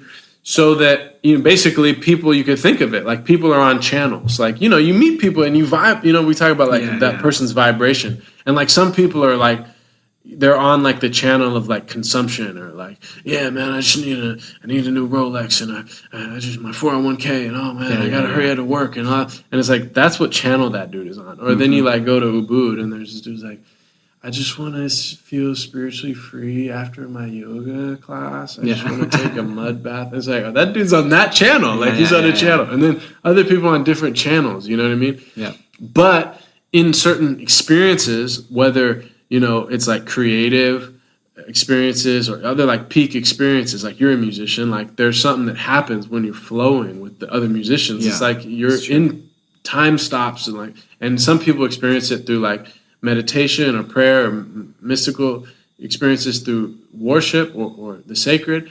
Other people experience it playing basketball or surfing or whatever. Like that like you're in the zone, time out of time. And other people, like through psychedelics, is how a lot of modern kind of materialist people get open to like a realm of consciousness, which is so far beyond. Yeah. And so that's really what I'm thinking about is like. And I think, too, is like people that, I think creative people tend to be less atheist. I mean, creative people also tend to like be more on the scale of like liberal and, less interested in like rules and organized religion. But they tend to like believe in the unseen. And I think there's an experiential, like once you have certain experiences, you may not like know what to call it, or you may not have like some official dogma, but the fact that this is all just a like accident and means nothing, it becomes hard to reconcile with your own experiences of meaning and like transcendence, or you know what I mean? Yeah. Also, a bad conclusion that I see about if everything means nothing, then you really can be like, I mean, like a funny example is, have you seen Rick and Morty? Have you seen that show yet? No. I would recommend it. It's like an animated cartoon, like adult style, but it's very like, the reason it's good is it really shows like the like scientific perspective of it, because one of the main characters is, quote unquote, the smartest person in the world, like the smartest man. He's definitely the smartest human, and he's smarter than most aliens and things he interacts with too. He's like the smartest thing in the universe, basically. Whoa. And so, but it really messes up his personality. Rick is the person, and he becomes, he's like he's an atheist, and he's got like terrible mood swings because of it. He's like an alcoholic because he doesn't care. He's very depressed, and the nothing matters like nihilistic kind of like joke, almost morbid joke, is just kind of like strewn throughout the whole show. But it's really interesting to see, just to see is like, what do people, it's showing like where we're going, and what like this kind of mindset is like in many ways the ideal for a lot of people. And also it still shows that there's no perfect way to live, like even though he is ideal in like the scientific and like modern perspective is like an ideal. He's like he has like this portal gun that lets him go through dimensions, so he can go to like any reality, and like he can see any just basically has control over everything, but yet is like doesn't have control over his own mind. Still, like there's examples. One of the most poignant ones is he like gets into a relationship in one of the episodes, and then at the end it like doesn't work, and it was like he was very happy with it, and he like attempts suicide at the end in the show. Again, it's because nothing matters for him, right? He has no reason. He's got nothing to hold on to his own life. Like he's just living life as long as it's fun, and if it's not fun, then there's no reason to live it anymore. And I've totally experienced that feeling as in my atheist points, when it's like, well, there's no like the highs are high, but the lows are very low, and then you don't really have any. If you don't, if nothing matters, then what does your life matter, right? And also, and on an extension, if nothing matters, then what do morals matter? Like, why you don't need to care about anyone. It's actually better to not, because all that matters is you're happy and safe and healthy, right? And caring about other people, it's gonna actually hurt you because of what I mean. Yeah. So that's a worry to me, right? Is that like that's what there needs to be some reconciling between the modern scientific view and the spiritual view, which is totally possible for sure. Because I don't think that nothing in the modern physical concept explains anything spiritual. It doesn't. They're actually mutually exclusive. They don't overlap. Right. But people see them as overlapping. They see even though that there's most of especially the early physicists too, most of them were religious, but for still sure. They don't. Most of the scientists they the perfect example is it's a joke that a scientist, he was an evolutionary biologist, but he said the joke is in science they say give us one miracle and we can describe the rest. Mm-hmm. But the one miracle is the creation and existence of all life on Earth and all the rules of physics that govern them, and created in a single instant. From nothing. Yeah. Which is, just one miracle. One free miracle. Yeah, just give me one, and the one is everything. Yeah. Just create all of it and start time and give us physics and all the laws. Absolutely. And we can describe the rest. So honestly, that's not at all. So they're completely mutually exclusive. That's not, and it's the same thing. The why behind the why is spirituality. Okay, you can describe why a ball falls to the floor in physics, but why does that happen? But why does it fall in such a way? Or why are those the laws that govern the ball falling? Those are things that spirituality describes, but that physics cannot. Yeah. Physics can't tell you why the rules are the way they are. They just are. And again, those are the reason, the why the rules is God, and the rules are the what he implemented, or it implemented. I don't know. Yeah, and I think really it comes down to just humility, man. There's nothing that we've discovered that should make us less in awe. If anything, everything that we discover, it's what? Yeah, definitely. It's way more crazy than we thought. Just you could spend your whole life being in awe of the human eye and sight and just the complex processes. And that's what there's certain people that have written books. I read this book called Darwin's Black Box or something, which was talking about the level of understanding of certain things at the time of Darwin versus now, how complex the eye is. Because, and one of it, he goes talking about evolution and this idea that things just over time got a little bit better, a little bit better, a little bit better, a little bit better, and then boom, we got the eye. Well, the eye is so complex that and this was a beautiful analogy. It's like, imagine a mousetrap evolving.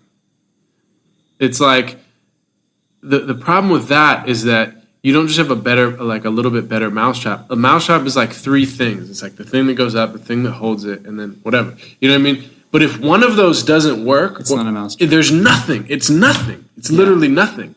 And the eye is like millions of processes happen. You know what I mean? Like it's so complex. And if one of them doesn't happen, there's no sight. So it's not, you see what I'm saying? Like stuff like that. I think the most insane part about it is that for most people, when like 90% or more, it totally works fine every time. Right. Like, and like every human being is born like, save a few people are born with perfectly fine, perfect vision. So crazy. And like, yeah, that is insane. And it's also insane how it can work even when it's not perfect. Like, as I'm getting older, I've noticed my eyes have been deteriorating some, right? And I used to have really good vision and it's not as good now. But it still works. Like, like it's not like just this slight change and it falls apart. It's like it can stay together. It's actually a really interesting thing I was talking about with Jai. Do you know Jai? He's a friend of Mina's and them too. He's a permaculturist and I was talking about this. We were saying like what I really think and what he agrees would be like the most ideal in the future of like technology and living on Earth is that, some of my friends in Berkeley, the ideal is that we separate ourselves entirely from nature. The only way that we can prevent its destruction is for us to completely remove ourselves from the cycle. So we make our own food in laboratories. We don't touch the soil at all. We don't touch anything. We make everything. And all of our waste is reused, all that kind of stuff. So very high-tech science, right? And that's the goal that he sees, is that we have to completely be separate. But then I see the other goal is that I find ourselves, I think one of the reasons we're here is to be stewards of the earth. We're entirely, if we are really this different than the rest of life on Earth, then we're here to protect the life on Earth and not kill it. And so one of the things that I can see happening with that is as we get more and more, we're learning also a lot more about the ecosystems, about like how ecosystems form, and even how to like maintain them. And I think that's teaching us a lot of that's the kind of knowledge that our brains are there for. I think is we can take apart these complex systems and learn how to use them and also learn how to protect them. And one of the interesting things that I can see that coming from that is like living technology, things that are made with like, one of the examples that Jai and I were talking about was like a ship that was made of like the body's made of a coral. So it like lives in the sea. It uses like, it wants to be a ship. Like we use things, we grow things together. Like, the sails are made of a plant that, that needs the sunlight, but also grows back quickly. So, so the sails can be both used, it's strong and taut and be used as a sail, but also as a living thing that needs the light from the sun and the wind to get air, like maybe it's an air plant. So just like every other creature, like we're part of the cycle of things. Yeah. Like we're not destroying it. Like one thing that was amazing that I was listening to this podcast recently with this mycologist who is, fungus. And like, dude, I'm so amazed. Super cool. It's like one of my favorite topics is just fungus because it's the craziest thing. The largest known organism on planet Earth is a network of fungus in the Pacific Northwest. In Washington State. Yeah, it's like the whole thing, yeah. You know what I mean? It like covers the entire state. It's like a living one being. Like, But anyway, what this mycologist was saying is that he believes that if you go in these like old growth forests, what happens is that these specific fungi infect specific trees, and then they like take out a whole area of the forest essentially, and then they decompose, and then the fungi like feed on them, and then this creates like the prairies in between, so these open fields, and then the fields between the trees, those support the animals like the deer and the elk, and then they feed off it, and then their waste puts nitrogen in the soil, and then this all like causes plants to grow. It causes everything. And another thing, like Northern California, the forest fires, like my friend Yahya, he was in the forest and he was with this guide. And it's actually funny because he said like he went with his parents and it was like in the redwood forest. And he was like, awesome. He just wanted to go. And his parents were like, let's go with a guide. And he's like, no, like the last thing he wanted to do was be with a guide. Like he just wanted to explore. But he said, but I was wrong because this guide was just like a wealth of information. And so one thing that this guide said was that, can you guess what's the best thing for forests? Fires. And everyone's like, rain, and he's like, fires. Yeah. And if, and it's just the beauty of nature is that, the dead leaves fall off and it collects, and then a fire comes and it clears that out. And this actually, rejuvenates the soil. But if the fires aren't allowed to come, it's very dangerous because then it burns, it builds up, and then when the fire comes, it rages. And the thing is that the roots of the trees and the trees themselves are built or evolved to sustain a certain amount of heat. Yeah, and after that, after that, they can't survive. Yeah. And so these regular fires are actually the best thing that can happen. And so again, like the whole cycle of birth, life, destruction, it's all part of it. Yeah. And that's why, again, like you talk about these cultures with like multiple deities, and I think like from the Islamic perspective, like there's this idea, okay, God is one, but God has 99 names. Yeah. And these are also seen as representative infinite. And so like most Muslims will look at like Hindu culture and tradition. When the Muslims went to India, they saw like, okay, all these deities, that's like confusing. But when they talked especially to like the Brahmins who were like very much monotheist, that's all is the ultimate reality. Then it kind of explained like these are aspects. Yeah. And it's like, okay, we believe the same thing. You know what I mean? Exactly. Yeah. They end up agreeing. Yeah. At first they're confused. Like the same thing happened. That's one of the things I really like is during the polytheistic religions, they always agreed. Like Alexander the Great came when he took Egypt, when he was on his conquest. He didn't fight in Egypt. He didn't use any of his armies to conquer Egypt. He used religion to conquer Egypt. He went to the Siwa Oasis, which is one of the most poignant oases in Egypt, one of the most important for the kings and royalty. And it had been used since pre-dynastic times. Before it's been important since before Egypt, so it's a very, very old, powerful oracle. And Alexander went to the oracle, and at the oracle, the Siwa Oasis, the main god there is a ram-headed god. So it's just a ram head on the side of this spring coming out of in the middle of the desert, and that is what the oasis looks like at the time and still does. So an interesting thing is that in Macedonia, where Alexander's from, there's this aspect of Zeus with ram horns, and he's kind of a big deal there. And so when Alexander came to the oasis, he associated that oasis with Zeus. He said, "Oh, it's a temple, it's an oracle to Zeus." So to him, he immediately made these two equivalent. He's like, they're the same. That these people, I think, at the time, understood this more. That there's like one overall truth, and that each tribe has their own concepts of these gods, because there's something beyond what we can understand. Right. So this is all tied to our culture and our region, but they're the same God. So he went to the oracle and he prayed and he said, "Who is the rightful heir? Who is the rightful pharaoh of Egypt?" And it said Alexander. And so he brought that back to the king, to Memphis, to like the main god, to the main city of the pharaohs, and they crowned him pharaoh. And so they didn't have to. They were fine. They're like, "Oh, cool, okay, bloodless new pharaoh, like, yeah, no problem," because he did it through their religion, because he, instead of spurning it as some different or wrong religion, he saw it as representative of the same truth, just a different example, and that's true in a lot. That shows up a lot in these old polytheistic religions. Like, there was much more understood that these gods were aspects of the same spirit, and that they just were shown differently from different cultures. So it's interesting that it was much more commonly understood.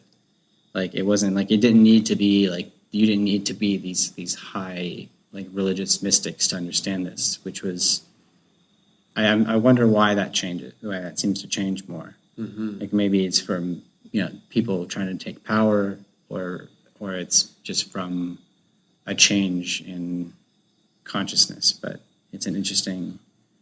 Yeah, I mean, I feel like it's like we're in this time now where it's like people need to, I don't know, like, on one hand, I think people are like starting to transcend some of these like categories that like people use to draw lines in the sand, like, I'm in this, you're that. We like to make things. We like to. That's like the whole, world, though. It's yeah. Like, if you think about it, people can spend. I thought about this too when I was doing the stock stuff again. Is that people spend their entire lives in a game that we made.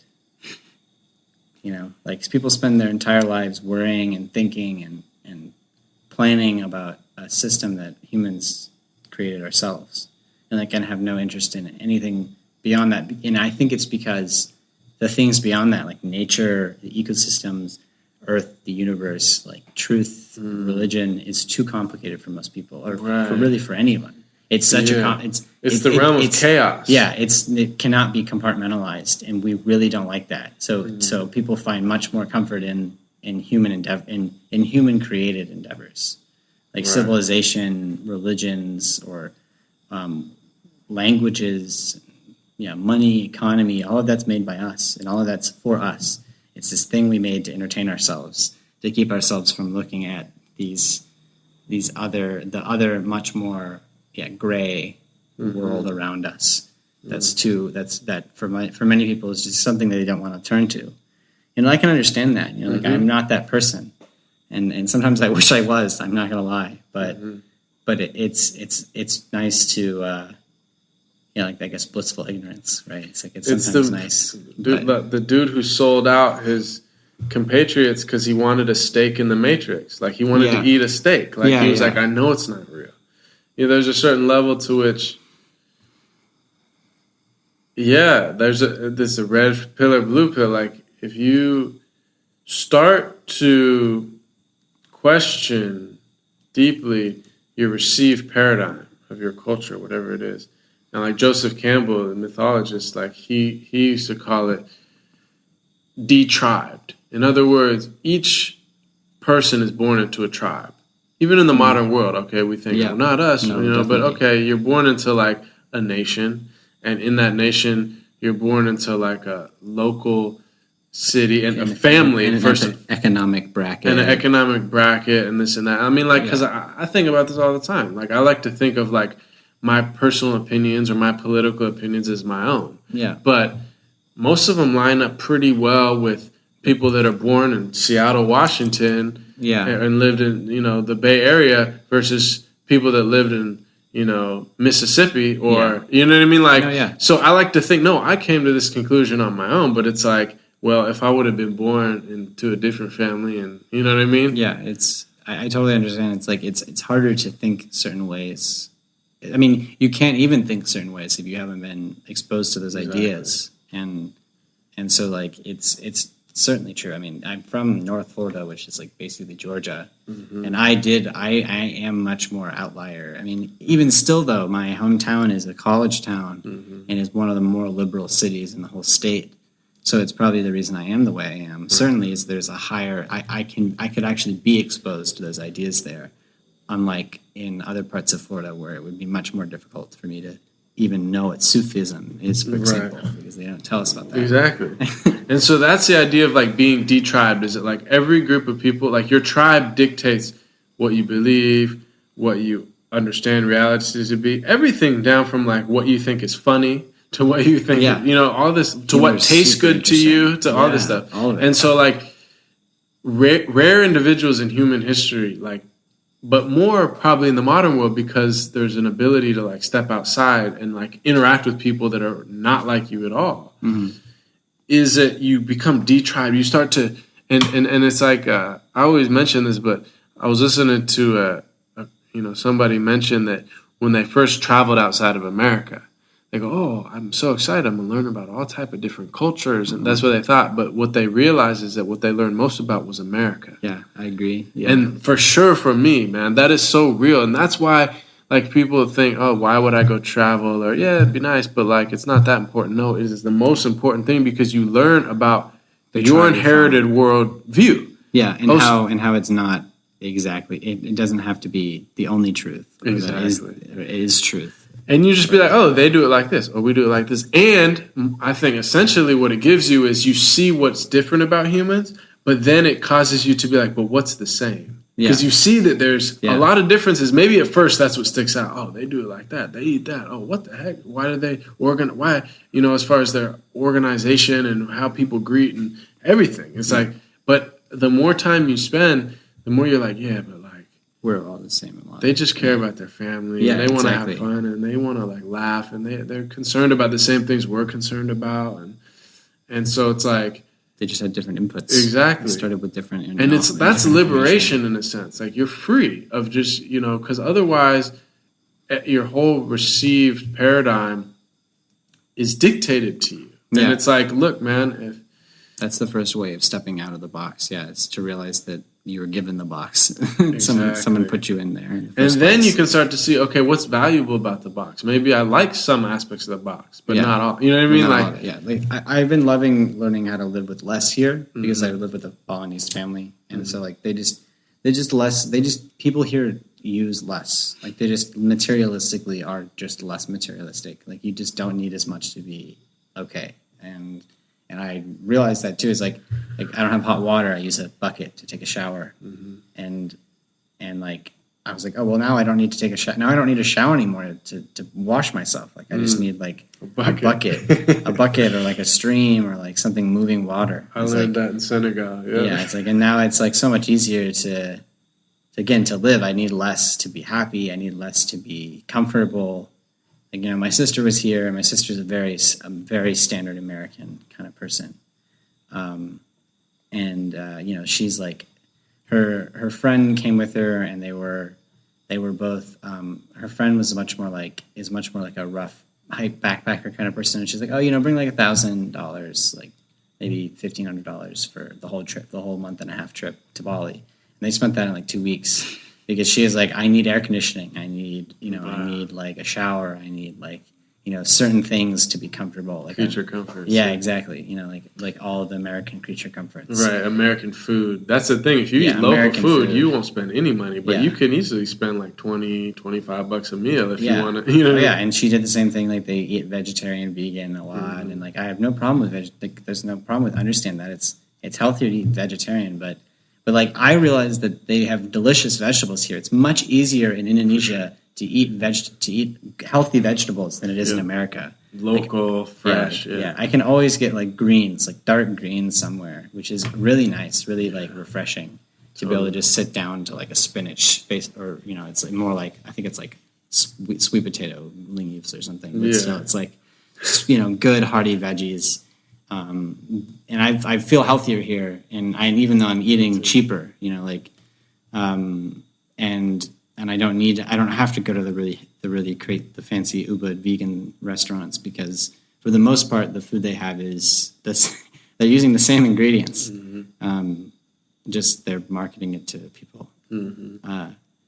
But so living with like no bucket water, and eating with my hands, and like just like I don't need I can sit on the floor and eat food. Like I thought about like what I needed in my apartment, my imaginary apartment in America that I don't have, and it would be like, well, I don't need a table if I don't need one. I don't really need chairs unless I'm being nice to people.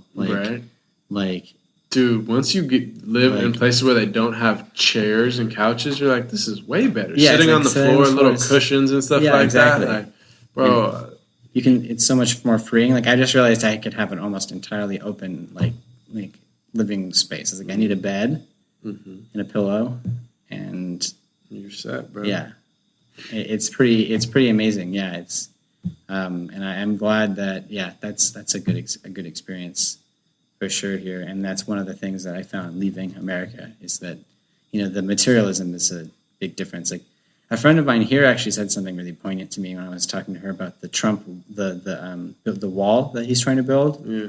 And all the laws he's suspending. That's what I brought it up. It's like he's suspending a ton of laws to do it, like all the environmental laws and Indian, Native American heritage acts and all this stuff. But what it was a Balinese friend of mine too, and I was talking to her about this, and she's like, "What is he trying to do?" And I'm like, "Oh, he's trying to build a wall across the border between Mexico and America to prevent the Mexicans from getting in." And she says, "Well, he must be very materialistic." And I was like, "Why do you say that?" That's a really interesting response. And she said, "It's because he thinks a wall can keep people out, like an object. She thinks that an object, because that's and then everyone in America is also really materialistic. Is what I realized because they're buying into it. That people are like, oh yeah, that'll help. A wall, a thing. The thing is what we need. Yeah, we need more physical things. Object. Yeah, we need more things, and so a wall, which is patently absurd. I mean, yeah, exactly. Like you're not gonna. People are gonna have dug handmade tunnels under the border already. Like it's not going to take long for someone to find a way past it. Like people are beyond objects, which is another thing that I realized from that, which is really interesting. Is that we use objects as tools, but we ourselves are not an object. Well, man, that's a good kind of wrap it up because it ties in with the fact that we're talking about art and symbols and things that they symbolize and objects having value because of what they're pointing to, but not just in their physicalness. Yeah. And, the world itself being perhaps a series of symbols to be interpreted, you know what I mean? And so, yeah, man, thanks. Of course. Thank you. And thank you for your time.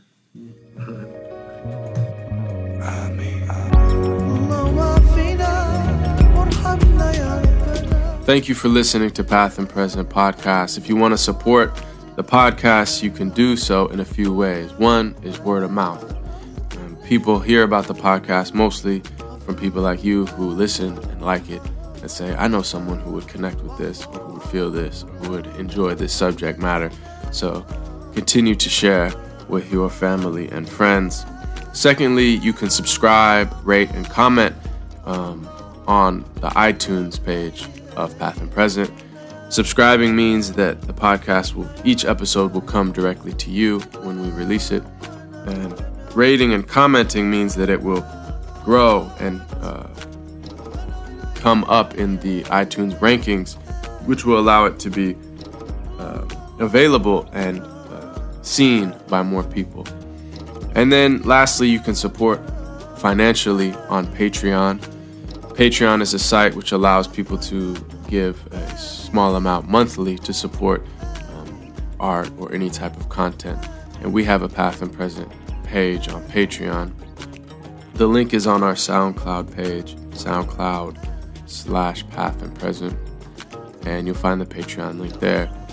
And yeah, you can support there. And we're greatly appreciative of it. I guess lastly, keep us in your prayers, your positive thoughts, and your moments of remembrance. And thank you for tuning in and being part of the global Path and Present family. One love.